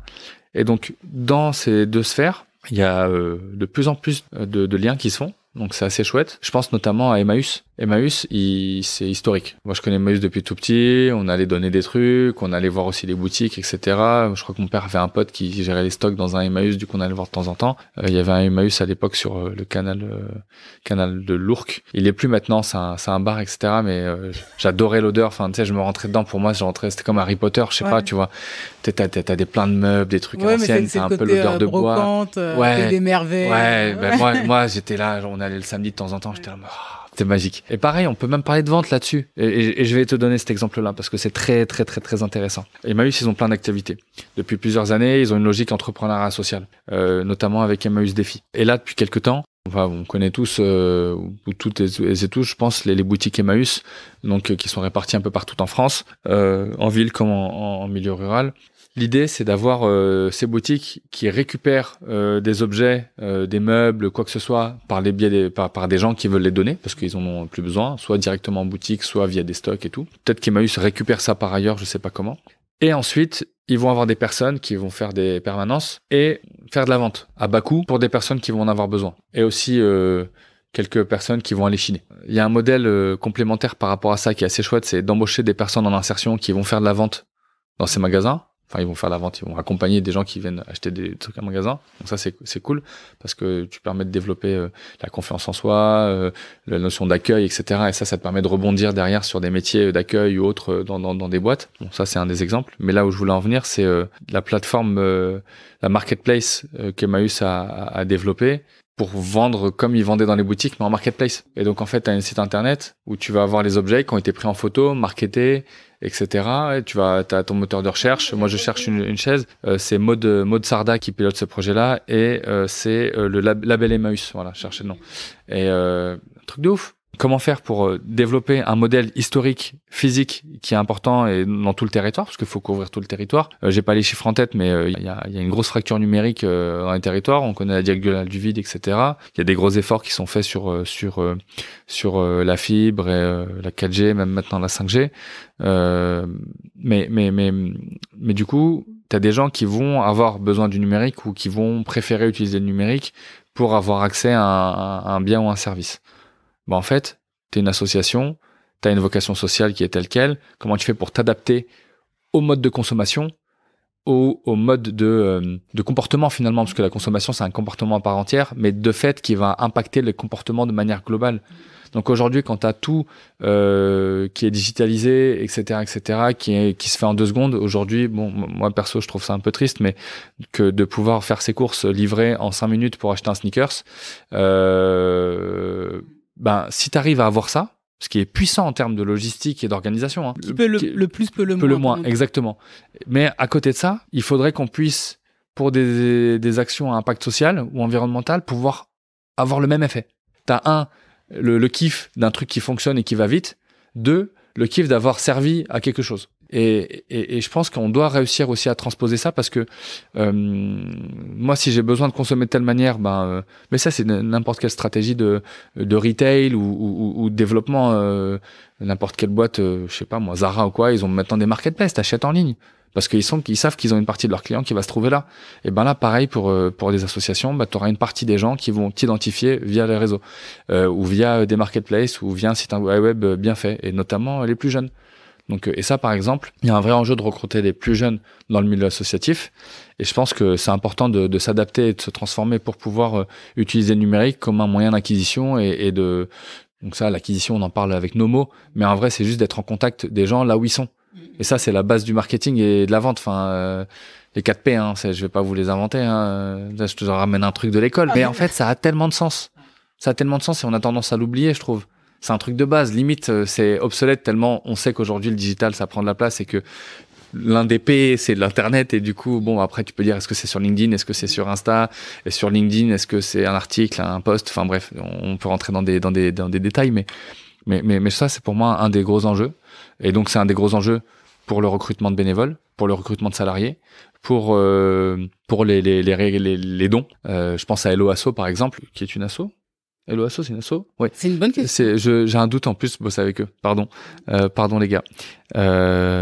Et donc, je pense à Hello Asso qui a facilité des modules de dons avec un petit widget que tu intègres sur les sites internet. Et ça permet de faciliter les adhésions. Ça fait pas mal de choses. Et ça, c'est important parce que tu peux plus remplir un formulaire aujourd'hui avec un chéquier, avec un chèque que t'envoies. Enfin, donc faut s'adapter aux usages et aux besoins de consommation des gens que tu veux toucher. Si tu veux faire en sorte que ton projet se développe. Je comprends qu'après on ait des aspirations internes, personnelles, et ça notamment dans le milieu de l'engagement. Et c'est ce que je trouve très cool dedans, c'est que tu as des personnes qui sont attachées à des valeurs. Et comment tu fais, par exemple, quand tu as telle ou telle valeur et que t'as pas envie d'utiliser Google ou Facebook pour trouver tes bénévoles ou quoi que ce soit. Mais après, t'es dans un dilemme. Et je voyais un post ce matin, juste ce matin, d'une asso avec qui je bosse, qui s'appelle Ma Petite Planète, dédicace à Clément, qui explique dans son post le débat qu'ils ont eu sur utiliser TikTok ou pas pour communiquer sur leur action. Et en fait, ils ont d'un côté TikTok, tout ce que ça incombe, et de l'autre côté, en même temps, nous, on veut que notre asso et que les messages qu'on fasse passer, parce qu'ils travaillent sur comment, grâce à un petit jeu qui s'est inspiré de Mon Petit Gazon, pour faire des compétitions de foot et tout, mais donc c'est des compétitions de défis écologiques, et comment on fait pour rendre le message accessible au plus grand nombre. Très difficile de te passer d'un Facebook ou de TikTok. C'est ça. Mais tu sais que aujourd'hui, on enregistre le podcast, il n'est pas encore sorti. Enfin, j'ai pas encore lancé le premier épisode. Et c'est une question que je me suis posée parce que personnellement, je ne suis pas sur les réseaux sociaux à part sur LinkedIn. Donc j'ai effacé mes comptes Facebook, Instagram il y a plusieurs années pour les raisons qu'on peut imaginer, tu vois. Mais je me dis, c'est vrai que si je veux lui donner une plus grande audience, je vais peut-être devoir me mettre en fait sur ces réseaux sociaux-là. Donc je suis encore en réflexion, mais c'est exactement la même chose. Ouais. Mais après ça, c'est en intro, tu parlais de comment faire pour mêler éthique et business. Ça, c'est des questions que beaucoup de gens se posent depuis de nombreuses années. C'est juste que ça a certainement pris beaucoup moins de place qu'aujourd'hui. Encore, je pense que ça peut encore prendre beaucoup plus de place. Mais notamment chez les protestants, dans les années 30 et tout, où c'était important pour eux, en tant que croyants, que l'argent qu'ils généraient par leur activité soit redistribué à la collectivité. Et ça, il y a de la documentation, il y a des écrits, c'est rien de nouveau. Et donc, ça existe depuis longtemps. Et donc, ça peut être dans quel secteur j'investis ou dans quel secteur je me développe. Donc ça peut être quelque chose. Par exemple, est-ce que je vends de l'alcool ou pas, par exemple, ou de la cigarette ou quoi que ce soit. Donc ça, c'est une philosophie. Les family business et tout, c'est des sujets. Moi, je maîtrise pas très bien, mais je sais que c'est des vrais questionnements parce que qu'est-ce qu'on fait de notre argent qu'on capitalise, où est-ce qu'on l'investit, etc. Aujourd'hui, c'est des sujets qu'on rend accessibles au plus grand public, notamment avec des néobanques qui sont spécialisées là-dedans, ou même des logiques d'investissement pour de financement participatif pour des projets à impact sociaux, etc. L'ITA.co, par exemple, tu as même des fonds maintenant dédiés. ISR, mais je dirais même ISR++, en fait. Enfin, je pense notamment au fonds que Make Sense a développé il y a quelques temps. Ça, je savais pas. Ouais, il y a quelques mois, là. Okay.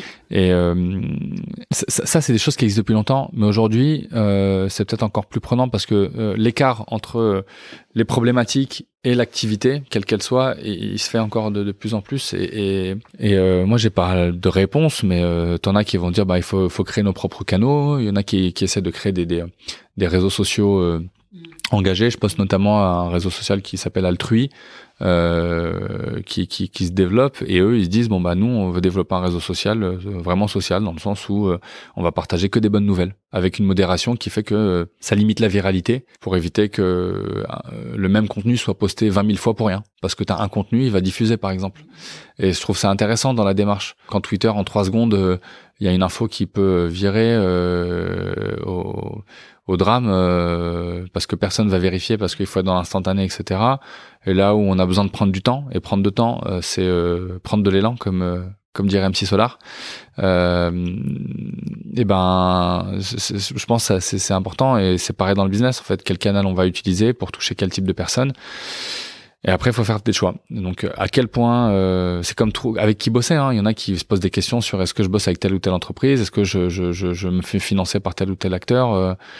Ça, c'est des sujets stratégiques, et qui sont éminemment, ça vient des tripes, quoi. Je sais pas comment expliquer, mais c'est là, quoi. Et donc, c'est difficile de faire ce genre de choix, je pense. Vous avez déjà refusé de travailler avec certains partenaires ou certaines assos? Alors, nous, on a une charte sur la plateforme. Donc en fait, par exemple, toutes les associations à vocation culturelle ou politique ne peuvent pas s'inscrire. D'accord. Parce que l'idée, c'est pas de participer à des cultes ou des partis politiques. Donc l'idée, c'est que ça reste apolitique et acultuel. Et donc l'idée, c'est que c'est pour des associations d'intérêt général qui font de la solidarité, de l'aide à l'environnement, des personnes en situation de précarité, les nouveaux arrivants, etc. Je pense qu'on a fait un bon petit tour sur le business model. Donc, dans l'équipe déploiement, vous êtes 4. Toi, tu es le responsable de cette équipe-là? Alors, en fait, j'étais le responsable, et donc là, je suis en plein pivot de mes missions, parce que je vais travailler à temps plein sur l'API qu'on a développé pour développer l'écosystème numérique de l'engagement qu'on est en train de faire avec plein d'acteurs donc ce que je racontais tout à l'heure. C'est toujours mes collègues, on bosse ensemble, mais là je viens tout juste de pivoter, mais on travaille ensemble, quoi. Ouais, merci. Ok. Est-ce que tu peux me parler un petit peu de leur profil? Parce que je te demandais tout à l'heure si toutes les personnes qui travaillaient au sein d'une startup d'État partageaient les mêmes valeurs. Ces personnes qui viennent d'où? Alors, je peux pas parler au nom de toutes les startups d'État parce qu'en fait, on utilisé des différents canaux pour se faire connaître et aller chercher de la prestation ou recruter des personnes selon les types de contrats, etc. Mais en fait, ça dépend en fait des parcours et des histoires de chacun. Selon les startups d'État, tu vas avoir des gens qui vont être plus ou moins métiers, parce que tu auras besoin de gens qui viennent d'un métier particulier. Je sais pas, moi, t'es dans une administration qui travaille dans les finances ou quoi, en fait, t'as peut-être besoin de quelqu'un qui connaît le secteur. Donc le chargé de déploiement serait une personne qui a un background métier. Ouais, ça peut. Des fois, t'as des chargés de déploiement qui n'ont pas de profil bizdev, en fait. D'accord, donc parce que c'est plutôt le métier, ça dépend. Ça dépend aussi de l'étendue que t'as, de l'avancée du projet. D'accord. Si ton projet, il est déjà, on va dire, évangélisé, si on utilise les termes commerciaux, mais s'il est déjà un peu en place, t'as peut-être moins besoin de gens qui connaissent et t'as besoin de plus de gens qui vont accompagner et soutenir, et du coup tu vas monter en connaissances, en compétences. Moi, tu vois, là je travaille sur un projet numérique depuis 2020. Moi, j'y connaissais presque rien au numérique. Je connaissais vite fait le no-code à l'époque avec Zapier et compagnie. Je mettais un peu mon nez dedans. Numérique, ça me parlait parce que j'aimais bien bidouiller quand j'étais gamin, mais parler avec des devs, gérer du backlog, des trucs, des feuilles de route produits, ça me parlait pas, tu vois. Donc mais j'ai appris. On me parle d'API, j'avais entendu parler API parce que quand j'utilisais Pipedrive, il y avait écrit API Key. Je me disais c'est cool. Une fois j'ai appelé une personne, un prospect, elle me dit ah non, on est en plein développement d'API, ça sert à rien de m'appeler, alors que ça avait rien à voir. Moi je l'appelais pour des RH, tu sais, genre. Mais bref, peut-être qu'ils étaient en SIRH, API, je sais pas quoi, tu vois. Mais peu importe. Mais bon, tout ça pour dire que j'y connaissais pas grand-chose au numérique. Mais l'idée, c'est que je connaissais bien le secteur et que j'avais déjà mon réseau là-dedans, et que je connaissais bien, que j'avais été moi-même bénévole. Donc en fait, je voyais les problématiques. D'accord. Donc j'étais bien conscient du sujet. Mais par contre, par ailleurs, nous, il y a des personnes avec qui on travaille qui ont des profils totalement différents. T'as des gens qui ont fait Sciences Po parce que c'est l'administration. T'as des gens qui ont des profils plutôt numériques, etc. Parce qu'ils ont déjà évolué dans des sphères numériques plutôt en tant que PO, mais du coup ils font un peu de déploiement parce que en fait du coup ça leur plaît, ou l'inverse. Enfin, t'as des gens qui sont des chargés de déploiement qui deviennent PO par la suite parce qu'ils ont bien aimé le produit. Donc et que c'est assez ouvert et que ça dépend beaucoup de la maturité du projet, voilà, de l'expertise qui a mobilisé. C'est ça. Mais tu vois, c'est très intéressant parce que dans une startup traditionnelle, si tu veux devenir business développeur, a priori, on va attendre de toi que tu aies déjà eu une expérience en tant que bizdev ou que tu aies été à l'école, etc. Ouais, bien sûr. En tout cas, là, c'est assez ouvert. Ah, ouais, c'est assez ouvert. Après, il y a quand même des attendus, si tu veux. Enfin, c'est important comme n'importe quelle action. Et là, il faut développer un service, notamment un service public. Donc, il faut quand même respecter le fait que ça doit fonctionner et qu'il faut avoir des personnes qui ont des compétences et qui attendues, quoi. Donc ça, par contre, c'est important. Mais l'histoire des gens, c'est pas. Enfin, là, je vais parler à titre personnel. Enfin, vraiment en tant que Nassim, citoyen. C'est important pour moi de comprendre quel est le parcours des gens et comment ils en sont arrivés là et pourquoi ils postulent ou pourquoi ils nous proposent de la prestation, pourquoi ils ont répondu à ça, etc. Et en fait, c'est pas parce que tu as fait telle ou telle école que tu es meilleur que quelqu'un. C'est la somme de toutes tes expériences et de ce que tu as appris et ce que tu sais, et ce que tu as vécu, etc., qui fait que tu es en capacité de pouvoir faire une action. Moi, j'avais jamais été commercial avant. Pourtant, on m'a embauché en tant que commercial, tu vois. Mais alors, du coup, est-ce que tu vois un pattern se dessiner dans les gens qui intègrent l'équipe, sans parler de diplôme ni de profil? T'en as plusieurs. T'as plusieurs patterns. Je pense que t'as les profils un peu Sciences Po et tout ça. Pas forcément de l'école, mais un peu cette dynamique-là, affaires publiques et tout, machin, parce que je pense que c'est assez intéressant. Et c'est plus vraiment un profil, quelqu'un qui est déter dans le public, même si ces valeurs-là sont partagées globalement par tout le monde. Hein. Franchement, ça, c'est un truc assez incroyable. Tu auras des gens qui sont plus métiers, parce que là, maintenant, la communauté a grandi, et du coup, t'as des personnes qui sont un peu plus comme moi, qui sont des bizdev de métiers, etc., et qui sont en phase avec les valeurs, notamment depuis Covid. Hein. On voit bien que il y a plein de gens qui veulent changer de dynamique et arrêter de vendre des choses en lesquelles ils croient pas. juste pour faire de l'argent et de se concentrer sur des choses qui ont de la valeur, de l'impact, des projets qui ressemblent plus à ce que eux veulent voir dans la société. Puis après, tu vas avoir des gens qui ont des logiques métiers en lien avec les projets dans lesquels ils s'intègrent, que ce soit le juridique, l'administration, tel ou tel lambda, etc. Et encore, je pense que j'ai pas la vue d'ensemble, parce que je connais pas tout le monde non plus, quoi. Tu peux m'expliquer comment se passe une vente concrètement, du brief au closing? Je sais que c'est pas vraiment une vente, mais l'onboarding en tout cas d'une association sur la plateforme. Je l'ai prospecté, je l'ai contacté, elle arrive sur la plateforme, elle recrute ses premiers bénévoles et... On va avoir deux dynamiques. Il y a la dynamique, on va dire, où les organisations qui sont autonomes, les associations qui s'inscrivent, enfin qui trouvent la plateforme via différents biais, canaux, et donc elle s'inscrit.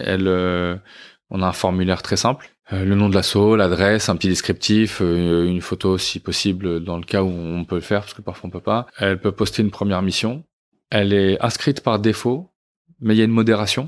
Donc on a une équipe de modération avec des référents territoriaux dans toute la France qui s'assurent que les associations qui sont inscrites correspondent bien à la charte que l'on a. Ça c'est important, comme je te parlais tout à l'heure, je te disais, les associations à vocation culturelle ou politique ne peuvent pas s'inscrire. Donc là on a tout un travail de modération et sur l'inscription des assos et sur les missions qui sont publiées pour faire attention que c'est pas de l'emploi déguisé, etc., etc. Donc ça c'est important parce que il peut y avoir des dérives de manière globale. Et donc ça c'est très très très important de faire attention à ça. Et donc l'association s'inscrit, elle peut dans la foulée poster une mission, mais dans tous les cas il y a une étape de modération avant que ça apparaisse dans la plateforme.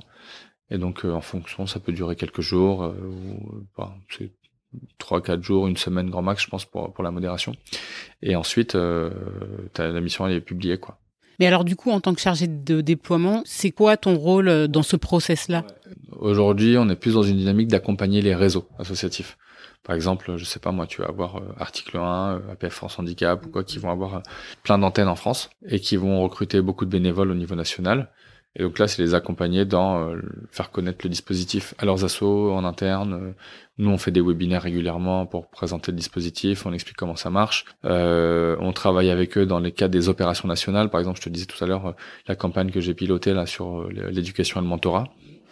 J'étais en contact avec je sais pas moi une trentaine d'assos du mentorat et de l'éducation pour leur dire voilà, on lance cette campagne à tel moment, on fait telle action de communication, c'est quoi vos besoins et objectifs de recrutement de bénévoles pour cette année, etc., etc. Comme ça, moi, ça me donne une vision de qu'est-ce qu'on doit atteindre pour y arriver et de voir les moyens qu'on peut mettre en œuvre pour le faire. Comment tu entretiens la relation avec ton portefeuille de partenaires? Ça dépend de plein des partenaires. Parce que il y a selon le type de partenaire, en plus il y a des partenariats qui vont plus être nous permettre de faire de l'acquisition de bénévoles ou quoi, donc en fait ça va être des relations qui vont être différentes, mais déjà ça dépend s'il y a des intégrations produits ou pas, est-ce qu'il y a des API à faire ou pas, donc ça déjà c'est pas la même chose, parce que du coup ça va demander beaucoup plus de temps, d'accompagnement, il y aura peut-être des bugs, etc. Donc moi je vais être aussi en accueil, en écoute des différentes problématiques qu'il va y avoir. Il y a des associations avec lesquelles je parle très peu, dans le sens où tout roule et tout est bien maîtrisé chez eux. On a fait un onboarding. En interne, ils ont l'habitude des outils numériques et du coup, c'est relativement simple. T'en auras d'autres où la connaissance et la maîtrise des outils numériques, elle est beaucoup moins poussée au niveau national et du coup, selon les territoires, ça va être plus difficile. Donc en fait, on va faire peut-être un peu plus d'accompagnement et etc. Donc ça va dépendre en fait. Je peux pas dire qu'on fait du cas par cas, mais si en fait. Tu gères un portefeuille de combien d'associations Alors tu me poses une colle. Ah oui, il y en a pour beaucoup, de vrai. Ah ouais. Ouais, tu me poses une colle. Parce que en fait moi je suis là depuis le début du gros développement du projet depuis Covid et j'ai fait plein de choses. Ah oui, pour que tu l'aies pas en tête, c'est qu'il y en a vraiment beaucoup, c'est des milliers et des milliers d'assos en fait. Alors au niveau de toute l'équipe, c'est des milliers d'assos, mais moi je vais pas gérer autant. Au quotidien, si tu veux, j'en ai 30, 40, 50, je sais pas, une centaine peut-être. Quand je dis au quotidien, des gens qu'on a à un moment donné dans quelques mois. Mais je suis pas key account manager où je vais avoir 20 assos, même si c'est à peu près, c'est plutôt ça quand même. Moi je travaille beaucoup avec les associations du mentorat et de l'éducation. Il y en a une vingtaine avec qui je suis en contact. Tu auras quelques autres associations, donc oui, je peux te dire qu'il y a 30, peut-être 40 assos avec qui je parle régulièrement, quoi. Mais globalement, j'interagis avec un peu plus parce que je suis en front sur d'autres trucs, etc. Le découpage du portefeuille, il s'est fait comment? Alors nous, on a des collectivités territoriales, des associations et puis on va dire des partenaires d'acquisition côté jeunesse. Et donc la relation avec les collectivités territoriales n'est pas tout à fait la même que les associations parce que t'as plusieurs enjeux au niveau collectivité territoriale. Elles vont avoir besoin de poster des missions de bénévolat. Je sais pas moi, réaliser des cours de soutien scolaire si c'est porté par la ville ou rendre visite à des personnes âgées, etc. Ou ramasser des déchets dans ce cas des sessions de ramassage de déchets. Mais elles ont aussi un enjeu de communiquer le fait qu'il y ait des associations qui recrutent des bénévoles. Et donc là, il peut y avoir des intégrations de widgets et compagnie. Et donc et de la communication, de l'accompagnement sur comment vous pouvez faire pour communiquer, leur partager des flyers, des trucs, etc. Donc ça, c'est une relation un peu spécifique avec des temps de discussion qui sont beaucoup plus lents, comme le cycle de vente, quoi, en fait. Oui, on sur 6 mois, 1 an, voilà, on est plutôt dans ce qu'on pourrait appeler de la vente complexe. Tu veux tellement pas le dire. Ouais, mais parce qu'en fait, c'est très difficile moi, je le dis et je sais parce qu'en fait, je sais de quoi je parle et je sais qu'en fait, c'est des méthodes qui sont appliquées, mais dans les faits, les gens, ils le voient même pas comme ça, en fait, que c'est difficile. Mais effectivement, en même temps, tu peux quand même closer le fait d'avoir validé un partenariat avec un acteur. Donc nous, c'est quoi ton cycle de vente, toi, sur les assos, par exemple? Bah, ça va dépendre. C'est plutôt selon. Alors, je te parlais des 2 types d'assos. Donc celles qui sont un peu plus dynamiques, historiques, start-up, et des autres qui sont beaucoup plus grandes, avec des réseaux associatifs qui sont très indépendants en interne, avec plutôt des logiques de fédération. Donc c'est chaque association locale qui a une même marque. Je sais pas moi. La Croix-Rouge, la DMR ou des trucs comme ça où ils sont plus ou moins autonomes. Et il y a une représentation nationale. Donc là il y a une logique de fédération. Et donc ça c'est d'autres modes de fonctionnement qui sont très chers au secteur et que je trouve importantes à respecter. Et t'en as d'autres avec des logiques beaucoup plus start-up, avec beaucoup plus d'automatisation, etc. Et donc ça, tu vas pas passer le même temps. Moi, il y a des assos avec qui j'ai parlé 2 fois et ça roule, tu vois. Parce qu'en fait, elles savent utiliser des plateformes web et classiques. Et les historiques, j'imagine qu'on est plutôt sur des cycles qui sont beaucoup plus longs, hein. On a 3 mois au minimum et peut-être 6 mois, 1 an, parfois plus, hein. Il y a des assos il y a une asso avec qui je parle depuis 2 ans, je pense. Et il y a une bonne partie de son réseau associatif qui utilise l'outil. Mais au niveau national, il n'y a pas forcément une volonté d'utiliser un service plus qu'un autre, etc. Et donc nous, notre rôle, c'est pas forcément d'insister, c'est plus d'être là et de leur dire, bah voilà, leur faire de la remontée d'infos. Il y a quand même pas mal d'assos de votre réseau qui utilisent le service, et les tenir informés, quoi. On est là aussi comme dans une logique de guichet, quoi. Enfin, on est ouvert et c'est normal qu'ils soient au courant de ce qui se passe. Donc là, on a développé aussi des fonctionnalités pour leur permettre d'avoir une visibilité de ce qui se passe sur le réseau qui les accompagne, quoi. D'accord. Et pour en revenir au découpage du portefeuille client, ça s'est fait comment? C'est en fonction de vos profils? Dès le début, en fait, dans les recrutements, ça a été fait comme ça, en fait. Pas dans les recrutements, je parle de recrutement, mais plutôt dans les appels par rapport aux équipes, comment ça s'est fait. Et après, sur les assos, on était 2. Il y en a qui travaillaient plus avec tel. Moi, je travaillais beaucoup avec les secteurs de l'éducation parce que c'est un sujet qui me touchait, l'environnement. T'en as d'autres qui vont travailler plutôt sur le social et tout ça. Donc, mais après, t'as plein de référents territoriaux qui sont eux au niveau local et qui sont en direct avec les associations, les petites associations locales, quoi. Nous, on travaille beaucoup plus avec les assos. Et après, moi, j'ai des collègues aussi au service support qui sont là pour répondre aux questions via un chat, mail, pour accompagner le gros des assos qui ont des problématiques au quotidien. Et vos semaines, elles ressemblent à quoi? Est-ce que vous avez une réunion de chargé de déploiement? Ouais, on a un copil toutes les semaines. Ok, ouais. Très bien. On va pas avoir... moi, à un moment, je me disais, on va faire une réunion pour identifier les nouveaux rendez-vous qu'on a eus, etc. Mais bon... Il y a des objectifs comme ça, des KPI sur le niveau d'activité? Non, on pourrait le faire. Mais bon, je pense que on a un niveau de confiance aussi qui est assez important et l'idée, c'est de laisser les gens autonomes. Donc... moi, c'est un truc qui a commencé à me saouler le jour où j'ai pris l'expérience de devoir faire une réunion le lundi matin à raconter que j'avais bien eu mes 5 rendez-vous par semaine, sachant que de faire, je trouvais que c'était contre-productif parce que je perdais une demi-journée à avoir mon dernier rendez-vous, alors que j'aurais pu prendre cette demi-journée-là pour relancer des anciens clients, quoi. Typiquement, tu vois, et ça, c'est le genre des trucs, je pense, dans le monde commercial qui est très chiant. Je suis quelques comptes LinkedIn et Insta de sales, sales humor, des trucs comme ça, des sales même. Et c'est trop marrant parce que t'as des trucs où, en fait, t'as ton sales manager qui est là, qui te dit, ouais, t'as pas fait tes 5 objectifs ton objectif de 5 rendez-vous par semaine. Ouais, mais mec, mais en fait, j'ai gagné une demi-journée et j'ai 3 nouveaux trucs dans mon pipe avec des anciens clients. Alors j'aurais pu perdre ma demi-journée pour faire un 5e objectif de rendez-vous de nouveaux prospects, quoi. Et d'accord, donc ça tu l'as éliminé, mais vous avez quand même un copil. Mais quand même on a un copil pour faire avancer les projets. Où on en est. Copil. Bah il y a l'équipe déploiement et puis l'intrapreneur qui est là pour suivre un peu l'activité et s'assurer. Donc là on a des questions touchy parfois sur comment on fait telle ou telle condition. Il y a dire bah tiens on a avancé avec tel partenaire, tiens on a fait ci, ah tiens je vais intégrer un widget chez tel partenaire pour faire l'acquisition de bénévoles, etc. quoi. D'accord. Et le seul chiffre que vous regardez, encore une fois, c'est le nombre de bénévoles, de mise en relation qui a été faite entre de participation entre un bénévole et une association, enfin une organisation de manière globale, parce qu'il n'y a pas que des assos. Mais et après, on va avoir plein de trucs intermédiaires. Hein. Il y a le nombre d'associations qui est inscrites sur la plateforme qui est visible. Toutes nos stats, elles sont affichées sur notre site. Il y a un petit bouton qui s'appelle statistiques. J'ai regardé. Je pense que j'ai mis dans la description du. Ouais, bah mais franchement, c'est super bien ce qu'on a fait. Je dis ça parce qu'on vient de le sortir tout propre. On avait un métabase avant, et là, on a fait un truc. Les collègues du développement, ils ont fait un truc bien fait, très beau. Qui est digne d'un j'ai plus les noms là des éditeurs de tableaux de bord là qu'on peut avoir là. Dans les CRM et autres quoi. Franchement c'est assez chouette ce qu'ils ont fait. Ça donne une bonne vision avec quelle est la part de missions à distance en présentiel, quelle est la part des missions dans tel secteur, plutôt dans tel secteur. Par exemple, l'une des premières thématiques d'engagement qu'on voit, c'est la solidarité. Bon, ça englobe plein de choses, mais et après c'est le mentorat, tu vois, et l'éducation qui est très touché, en tout cas sur notre outil. Donc ça donne quand même une idée qui est assez intéressante et on partage ça avec l'écosystème pour qu'ils puissent prendre des infos de notre part aussi. En fait, ça sert à ça aussi, c'est de leur dire bah voilà notre expérience, c'est ce qu'elle raconte, tu vois. Et ça, je pense que ça a beaucoup de valeur. Je regarderai et je le mettrai vraiment en lien.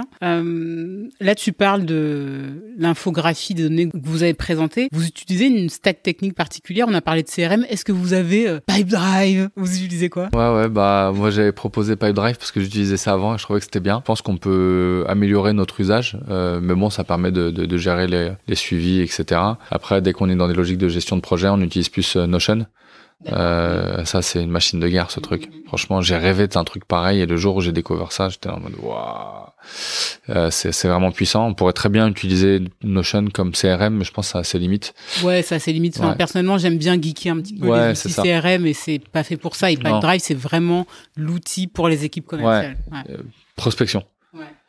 Pour le suivi client sur le long terme, c'est moins bien fait. Tu peux l'utiliser pour ça. Hein. Moi, dans la boîte où j'étais avant... ça dépend de la taille de ta boîte aussi, tu vois. Ça. Je pense qu'une grosse structure va utiliser plutôt Salesforce et HubSpot, tu vois. Ouais. Non, mais Pipedrive, moi, j'avais quoi? J'avais un portefeuille client. Enfin, je sais pas, on avait 1000 clients. Moi, tout seul. Après, j'avais Pipedrive, c'était très bien, tu vois. J'avais, je sais pas, moi, j'avais 8 rendez-vous par semaine. J'avais entre 5 et 8 rendez-vous par semaine. De prospection. C'était très bien. Oui, non, mais franchement, c'est cool. Faut juste, par contre, comme d'hab, cleaner, quoi. Faut que ça soit propre. T'as trop de trucs après et bien remettre les contenus dans les offres et pas dans les entreprises ou les profils parce que je trouve après tu perds les infos. Alors, question, est-ce que tout le monde le met à jour? Bah, alors, tout le monde fait des erreurs. Donner des noms comme œuvre publique. moi le premier. Non, en fait. C'est la guerre dans toutes les équipes commerciales. Moi, ça me rend dingue quand je vois un truc qui est pas à jour et qui est pas propre. Mais même moi, je fais des erreurs et je comprends. Non, je pense que c'est important de le cleaner et de se tenir à jour régulièrement et à défaut de l'avoir dans le truc, dans le pipe, mais qu'au moins t'aies les notes quelque part sur que tu peux faire un copier-coller rapide le jour où t'as un collègue qui en a besoin. Mais après, comme on suit globalement les mêmes personnes, bah du coup, il y a moins de problématiques. C'est pas comme dans les grosses organisations où t'as des prospecteurs qui vont changer tout le temps parce qu'en fait c'est un métier difficile dans le sens où en fait tu te fatigues et que tous les 6 mois t'as quelqu'un de nouveau et qui doit récupérer de la donnée d'avant et qui se retrouve avec des notes qui sont mal faites, avec des trucs bizarres et tout ça. Donc ça va. Okay. Quoi. Donc Pipedrive et Notion. Pipedrive, Notion. D'autres outils. On a Crisp pour le chat et tout, qui est super.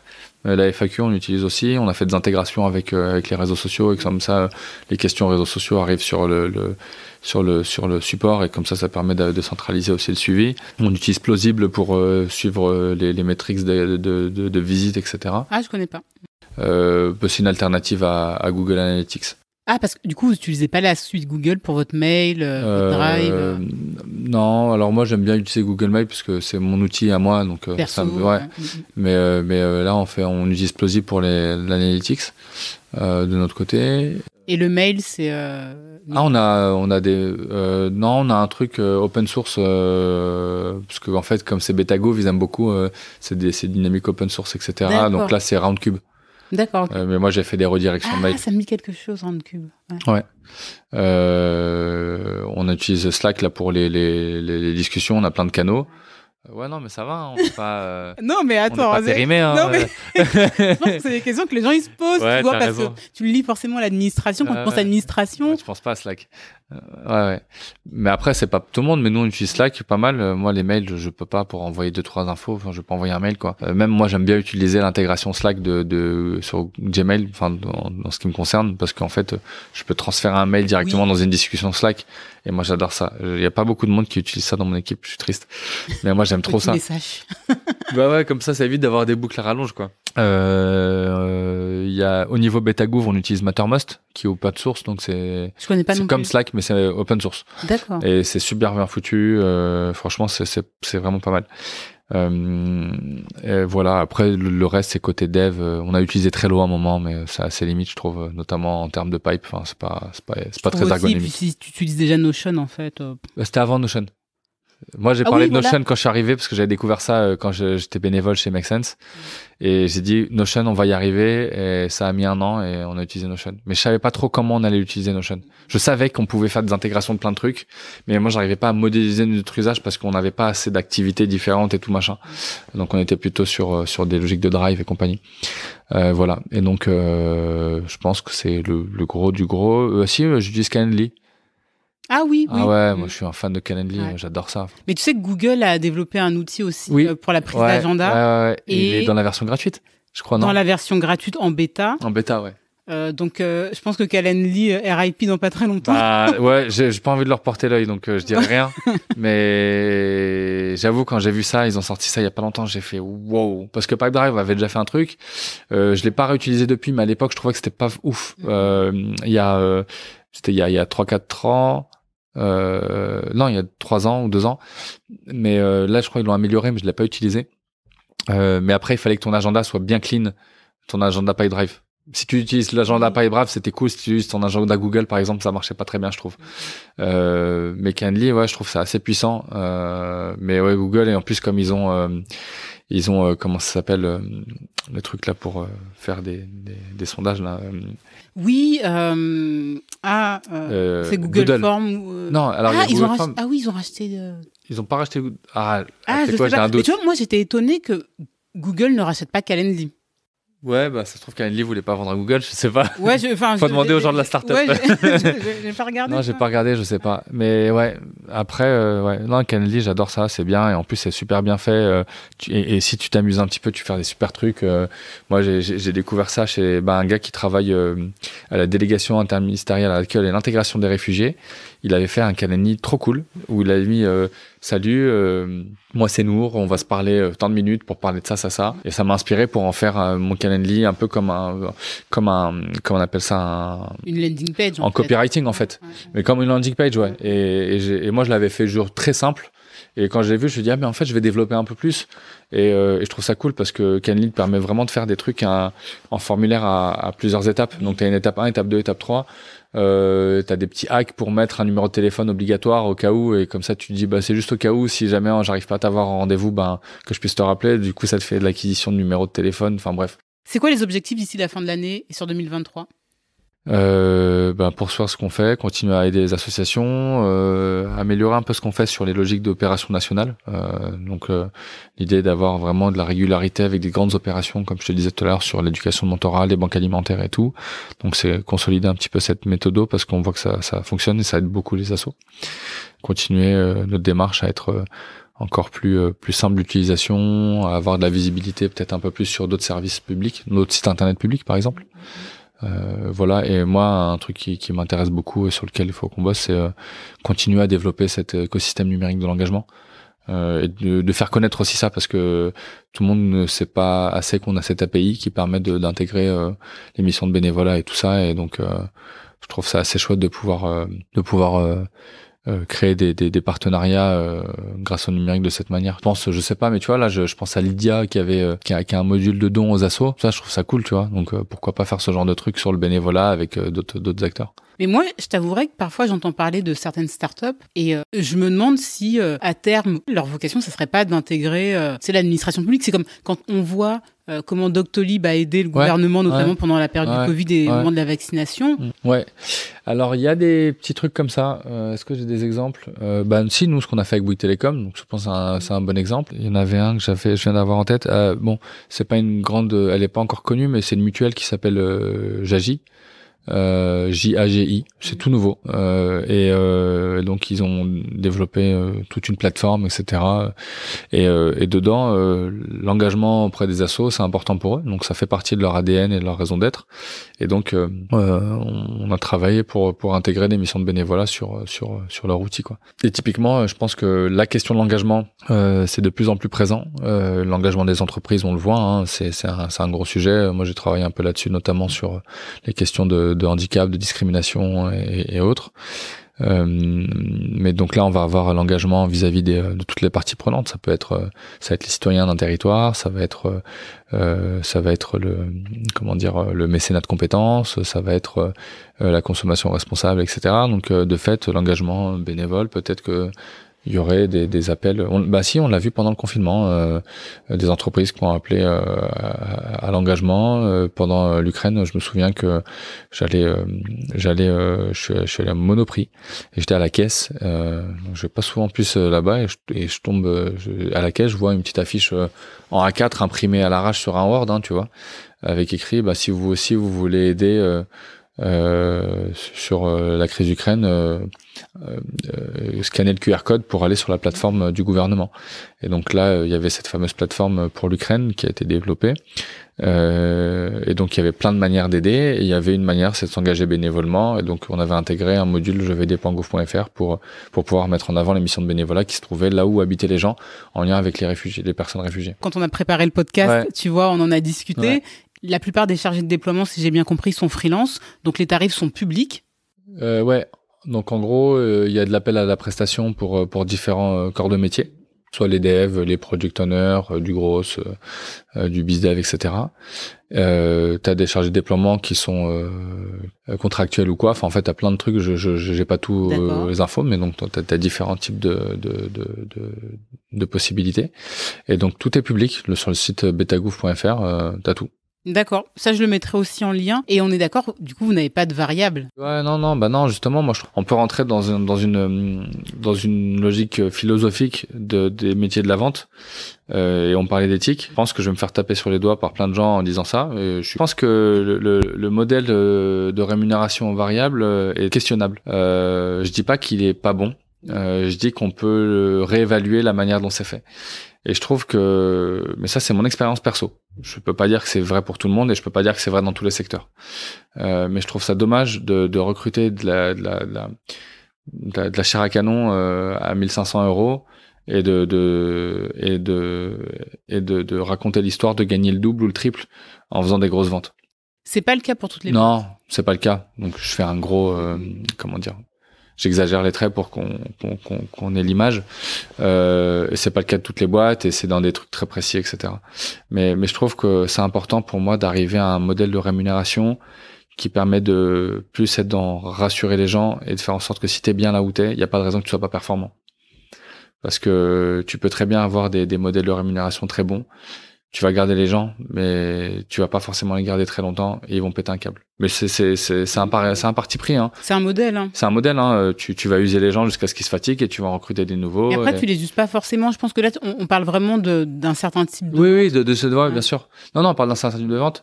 Après, moi, ce que j'aime bien dans la logique de rémunération invariable, c'est que ça te motive quand même. Des fois, tu peux mettre un peu plus d'énergie sur une vente ou sur un prospect parce que en fait, tu vas dire en fait, en vrai, je vais mettre à peine plus d'énergie sur celui-ci et en fait, je vais en dépenser beaucoup plus avec 5 autres pour arriver au même chiffre à la fin du mois. Donc ça, effectivement, je trouve que c'est des stratégies qu'on met en place pour y arriver, etc. Dans ma philosophie, comme j'essaie de capitaliser sur les premiers contacts, après ça dépend de ton process aussi de vente.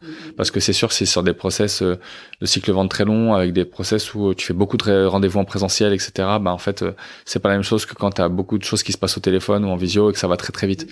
Je pense que ton organisation du travail, le temps que tu dépenses et l'énergie que tu dépenses va pas être la même que si t'as des ventes simples ou des ventes complexes mais qui te demandent pas de travailler beaucoup en termes de contenu rédactionnel, etc. Ou lorsque tu dois faire des PowerPoint à 100 pages et que ça te demande énormément de temps pour préparer et du coup de faire la vente qui va te faire ton année.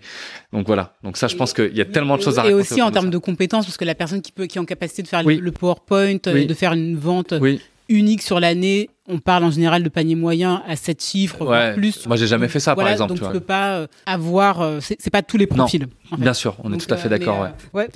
C'est dommage. Bon, là, en termes de timing, mais ça, c'est des sujets que j'adore aborder. Ouais. Clairement, je suis pour le variable. Ouais. Je suis pas contre, hein. Oui, c'est vrai. Contre le déséquilibre, moi. Oui, t'es pas contre. Mais c'est vrai que les boîtes qui privent les commerciaux de variables, en sachant que pour moi, ce sont des gros leviers de performance. Bien sûr. C'est comme envoyer des gens à la chasse et leur limer les dents. Après, il y a un sujet, je pense, d'équité entre les salaires de l'entreprise. Ça, c'est encore un autre sujet. Ouais. Et est-ce que les commerciaux ont un variable, mais on ne permet pas également à d'autres personnes de l'entreprise d'avoir également un variable en fonction de leur impact? C'est juste. Je pense qu'il y a des choses qui sont clairement améliorables, mais moi, les boîtes qui ne donnent pas de variable à leurs commerciaux, c'est vrai que j'ai beaucoup de mal. Surtout si ton revenu de base, il n'est pas élevé. Parce que si tu as un revenu de base qui est élevé et qui correspond à une moyenne que tu pourras avoir sur des revenus de base qui sont bas, sur lequel tu rajoutes un variable, ça va jamais être aussi élevé parce que si tu es performant, du coup, tu vas tout exploser. Mais si tu es moyen, tu vas grosso modo. Pour moi, c'est important de donner un revenu fixe qui permette à la personne de vivre et pas de survivre décemment. Pour moi, le lien, il est à faire avec la santé au travail. C'est-à-dire que le truc, c'est que si on connaît les risques psychosociaux, je pense que le métier de commercial fait partie des métiers où c'est assez difficile parce que tu es très sujet au stress et en plus quand tu as tes déplacements, etc. Bref, tu peux être loin de ta famille, sommeil et tout. Et donc, je pense que le sujet, il est pas que sur la REM, il est sur l'organisation du travail, sur quel type d'activité, avec quel type de personnes tu as affaire, sur quel type de vente, ces grosses ventes, des petites ventes, etc. Et comment c'est managé. Parce qu'en fait, si t'as un gars qui te lâche pas et qui est derrière en train de mettre de la pression pour rien, en fait, tu peux péter que des câbles. Si t'as un revenu fixe assez élevé et que ton variable permet de réellement valoriser ton effort et qu'il n'y ait pas une carotte pour te faire avancer et te faire travailler le matin, c'est deux choses quand même qui sont essentielles et différentes et qui peuvent faire la différence. Et ça doit pas justifier les écarts de fixe entre différentes personnes dans une même équipe. Parce que ça, c'est des trucs sur lesquels on peut jouer aussi dans les recrutements, etc. Et moi, je trouve que ça, c'est pas juste. On peut parler de la différence entre des hommes et des femmes, des personnes qui ont fait telle ou telle école, etc., etc. Je comprends qu'il y ait des grilles de salaire, je comprends, il y a aucun problème. Enfin, moi, là-dessus, je pense que c'est important. Mais à un moment donné, et notamment dans le secteur commercial, dans la vente, c'est quelque chose qu'on peut. Je pense que l'école qu'on a faite, par exemple, ça peut être beaucoup moins important dans le revenu. Bon, en sachant que tu vois, typiquement dans les écoles de commerce, t'apprends pas à faire du commercial en plus. Merci. Exactement. En fait, pour moi, il y a vraiment un truc de l'école de la vie, que ça passe par le travail, par tes associations, par tes trucs, peu importe, par ta personnalité, bref. Et ça, comment tu veux valoriser le vécu d'une personne vis-à-vis du vécu d'une autre? Comment tu veux dire que le vécu de cette personne-là vaut plus cher que celle-là? Par contre, si tu as un revenu fixe de base et que ton variable il est dédié effectivement au nombre de ventes ou à comment tu as coopéré dans ton équipe pour éviter d'avoir des gens qui se bouffent entre eux dans une même équipe, par exemple. Ça, je pense, ça a beaucoup de valeur. Comment tu as participé aux ventes des autres, que ça soit formel ou informel, parce que vous étiez en rendez-vous à deux, ou parce que toi, tu lui as donné des petits tips parce que ça fait 5 ans, ou que tu as eu le même type de client et que tu savais qu'en fait, il fallait passer aussi par cette personne-là pour pouvoir closer, etc.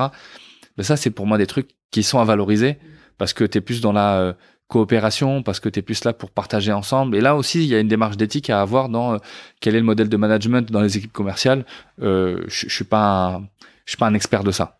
Je peux pas dire que j'ai maîtrisé la création d'équipes commerciales, etc. pour faciliter la coopération. Je vais mentir.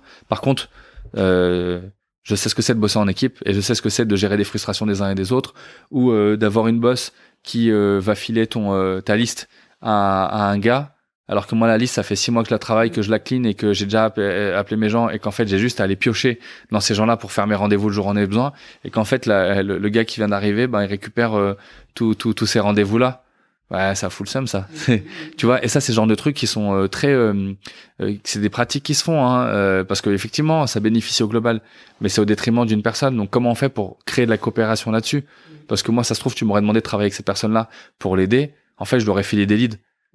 Mais toi, tu le fais sans passer par moi, alors que c'est moi qui ai généré ces leads.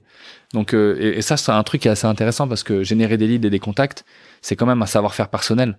C'est toi qui as créé ces contacts-là. Tu as identifié ces personnes, tu as créé une première relation, tu t'es pris 10 bâches avant d'avoir le numéro de téléphone. Et donc, ce numéro de téléphone, il a beaucoup de valeur, il a du temps. Quelqu'un a donné de l'argent. C'est comme si t'as un orfèvre qui va travailler sur un bijou, un truc, et toi, tu vas arriver, tu vas dire que c'est du toc et tu le casses. Bah attends mec, j'ai taffé là, j'ai mis de l'énergie en fait. Cette personne-là, j'ai créé un lien, ça fait 4 fois que je lui raconte une blague. C'est peu valorisé ça. Mais non, c'est pour ça. Enfin pour moi c'est important en fait et ça fait du mal aux gens. C'est un sujet sous-estimé je pense. L'affect parce qu'on est très dans les chiffres et comme c'est un métier d'humain à humain, il y a énormément d'affect. Tous les commerciaux ne sont pas n'ont pas les émotions particulièrement développées ou quoi que ce soit. Je peux pas dire que c'est pas le cas en vrai parce qu'on est tous des humains, mais chacun va avoir sa patte. Tu vas avoir des gens très performants qui vont pas réfléchir. Bon écoute, moi je dois atteindre 500. En fait, je m'en fous, je vais y arriver. T'en as d'autres qui vont dire bah ouais, je suis à 490. Je veux bien essayer de récupérer ce truc-là, mais j'ai mon pote qui bosse depuis, j'ai mon collègue avec qui je m'entends bien, ou qui est du coup mon pote avec qui bosse sur ce truc-là. Je sais comment l'avoir, mais je vais pas le prendre en fait. Ou sinon, je vais le prendre et je vais voir comment je peux partager les trucs avec lui peut-être. Tu vois. Enfin bref. Et je pense que la notion de coopération, elle doit être de plus en plus développée. Après, j'ai pas un historique et une vision très grande de ce qui se fait dans les boîtes commerciales et tout ça, mais j'ai pas l'impression avec les discussions que j'ai eues que c'est quelque chose qui est très très développé. Il y en a. Comment on participe à l'effort collectif, l'équipe. Donc il y a notamment les variables en commun. Ouais. Mais c'est la finalité. C'est que le résultat final. Du coup, on met bien, par exemple, des objectifs d'activité. J'ai réalisé 5 rendez-vous, j'ai fait 500 appels, j'ai envoyé 360 mails, mais on me donne pas des objectifs d'activité, de coopération, par exemple. Je pense que c'est un peu compliqué à mettre en œuvre. Mais dans certaines boîtes, ils le font. Ils le font. Mais c'est assez rare. Ouais, je pense que c'est rare. Enfin, j'en ai jamais vraiment entendu parler, tu vois. Je pense que ça se fait, tu sais, quand tu fais des rendez-vous annuels où t'as ton manager qui va te dire. C'est plus des cultures de boîte. Voilà, c'est ça. T'as tes managers qui vont dire bon bah j'ai remarqué ce que t'as fait pour l'équipe cette année, c'était très cool. En plus, tu l'as fait en plus de ce que nous on te demande de faire. T'as bien joué le jeu avec les juniors et tout ça, donc bravo. Donc on te fait une finale exceptionnelle. Ça, c'est des choses qui se font, tu vois. Mais j'ai pas l'impression que j'ai pas l'impression que c'est une vraie règle qui se fait dans les équipes commerciales de dire t'as les objectifs fixes, t'as les objectifs personnels d'équipe et tu vas avoir des objectifs d'activité liés au développement global, etc. J'ai pas l'impression qu'en tout cas que ça soit un truc qui est très très mis en avant et je pense que c'est des choses qu'on peut retrouver dans des secteurs, enfin qu'on pourrait retrouver par exemple, qu'on pourrait développer dans des secteurs qui mettent l'éthique bien en avant. Et il y avait un autre truc par rapport à ça qui me venait à l'esprit. J'avais postulé dans une boîte qui m'ont dit nous on n'a pas de variable. Moi j'ai pas été surpris, ça m'a pas choqué. Et tout de suite on m'a dit par contre on a des fixes très élevés. Et du coup on revient à des contrats de travail lambda, tu sois au RH, au marketing, bon, bah, de toute façon, tu vas toujours avoir des objectifs. Mais du coup, ton objectif, enfin, je sais pas comment expliquer, mais ton travail, tu fais ton travail. Et tu vas avoir des objectifs et tu vas avoir des primes, etc., mais qui vont pas être liés directement. On va pas te remercier pour avoir fait ton travail. Voilà, c'est ça. Mais du coup, tu peux avoir des primes d'une autre manière, ou avoir des parts, ou avoir des machins. Et je pense qu'il y a des modèles comme ça à faire qui sont peut-être intéressants. Et là, je suis dans la prospective, hein. Vraiment, je suis dans le future of work et tout ça, mais je trouve que ça pourrait être très intéressant d'avoir des objectifs sur de la participation, sur de la prise de capitaux. Enfin, je sais pas comment expliquer, je sais pas, je suis pas un expert de ça, mais je pense que comme dans les sociétés coopératives, tu vois, c'est pas une logique d'objectif, mais chacun a des parts. Et il y a il y a une boîte, enfin il y a un gars, j'ai plus son nom, mais il développait des poêles, des poêles, pas des poêles pour faire cuire des œufs, mais enfin si, mais pas pas le truc rond avec la poignée, les poêles, on fait chauffer quoi, on cuit et tout. Et il a créé un modèle de société qui est assez ouf, qui s'est cassé, je sais plus quand, peut-être juste après la guerre ou quoi. Et donc lui, il fabriquait ces fameuses poêles.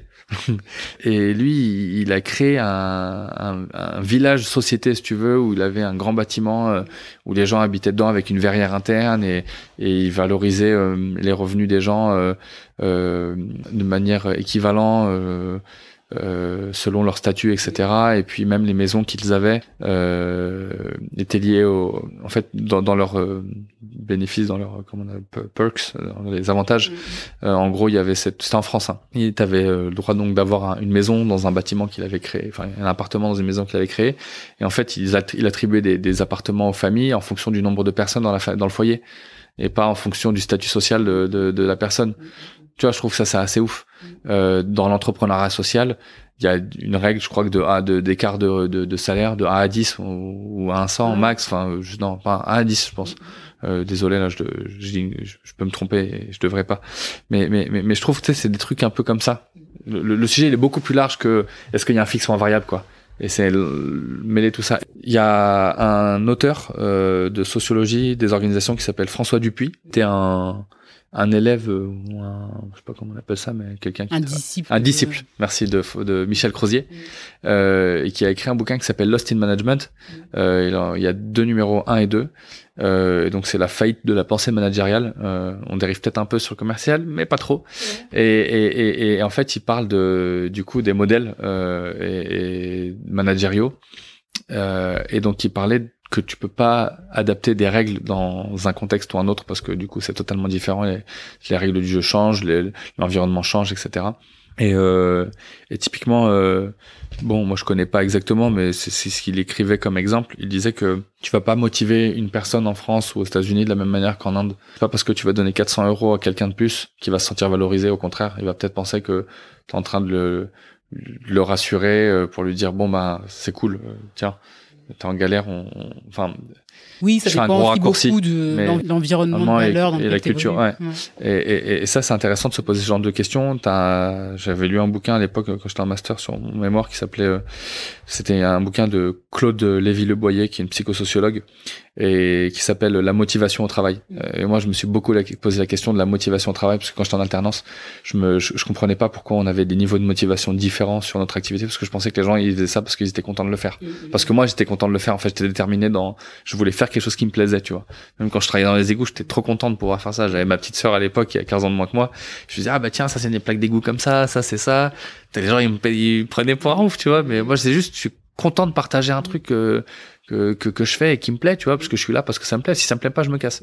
Et du coup, j'ai différents modèles de motivation. Typiquement, pour les gens qui vont nous écouter, tout le monde a entendu parler de la pyramide de Maslow, sauf qu'en fait c'est un modèle de motivation parmi d'autres. En fait t'as plein de modèles motivationnels, et je pense que quand t'es commercial, c'est important de les avoir en tête, parce que si t'as que Maslow dans ta tête, je pense que tu te tirais une balle dans le pied, parce que c'est pas parce que t'as de quoi manger que tu vas pas retomber un jour dans un contexte qui va faire que t'as besoin de remanger et de redescendre dans ton niveau, parce que la pyramide elle est évolutive, c'est pas incrémental quoi, c'est pas un truc où ça va que plus haut, c'est faux.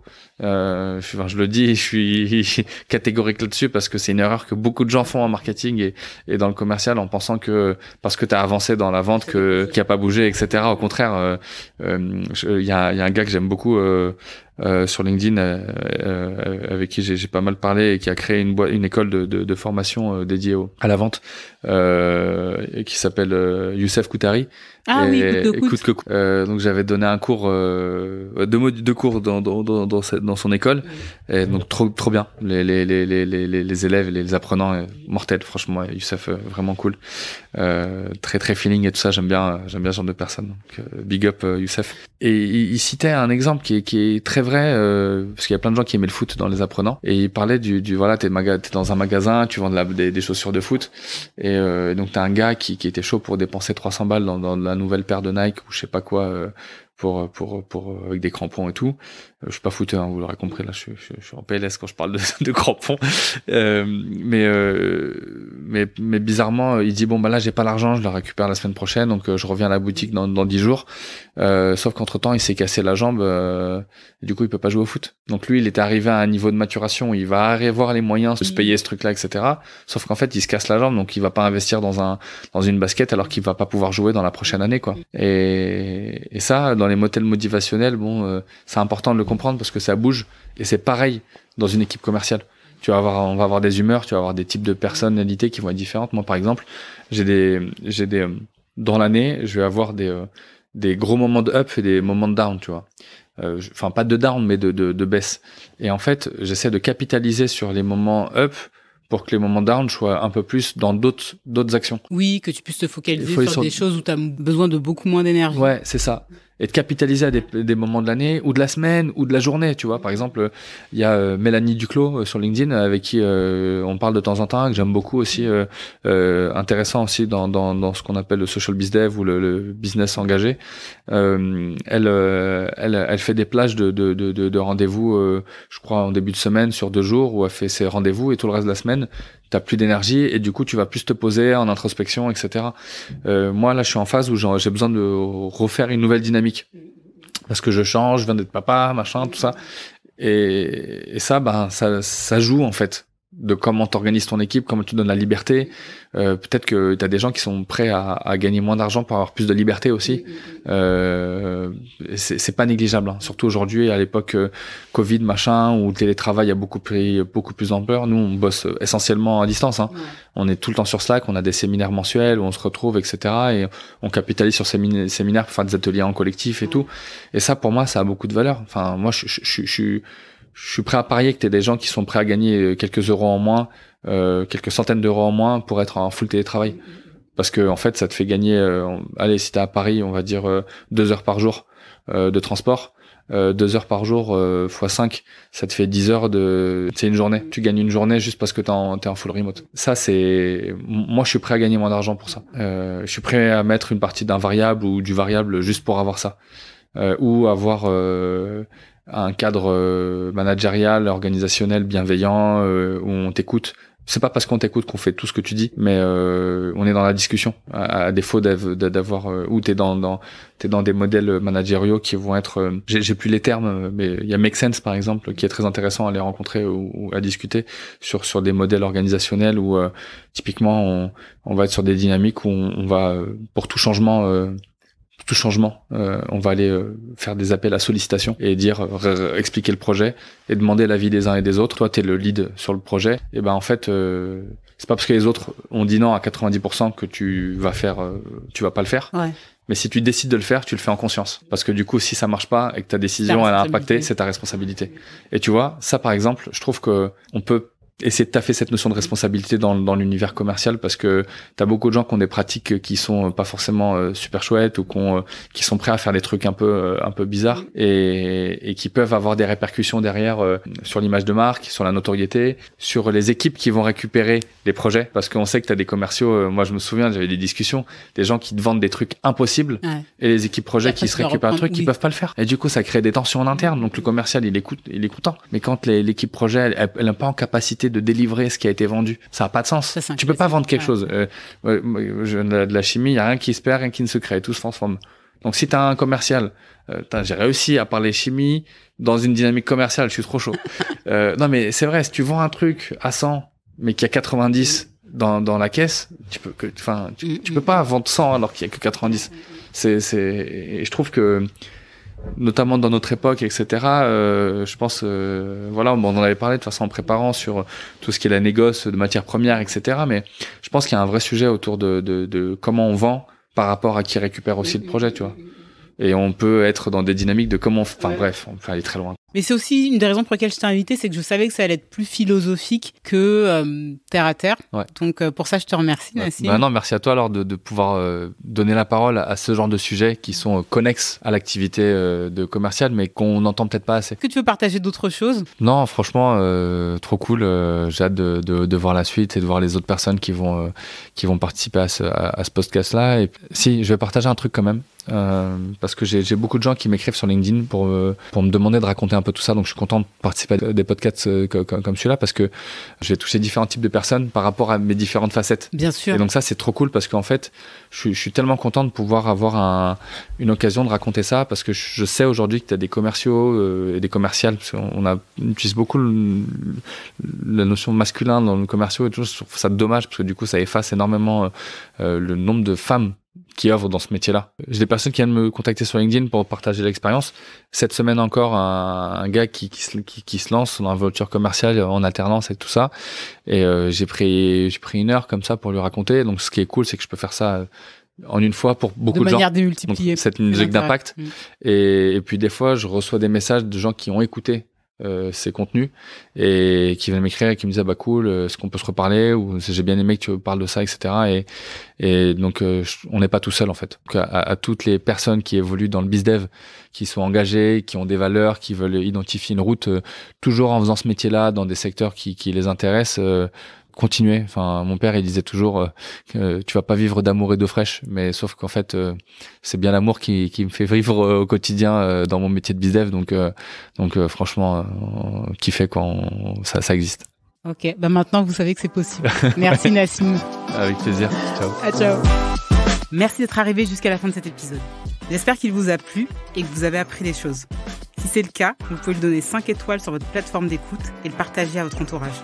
À très vite pour un prochain épisode.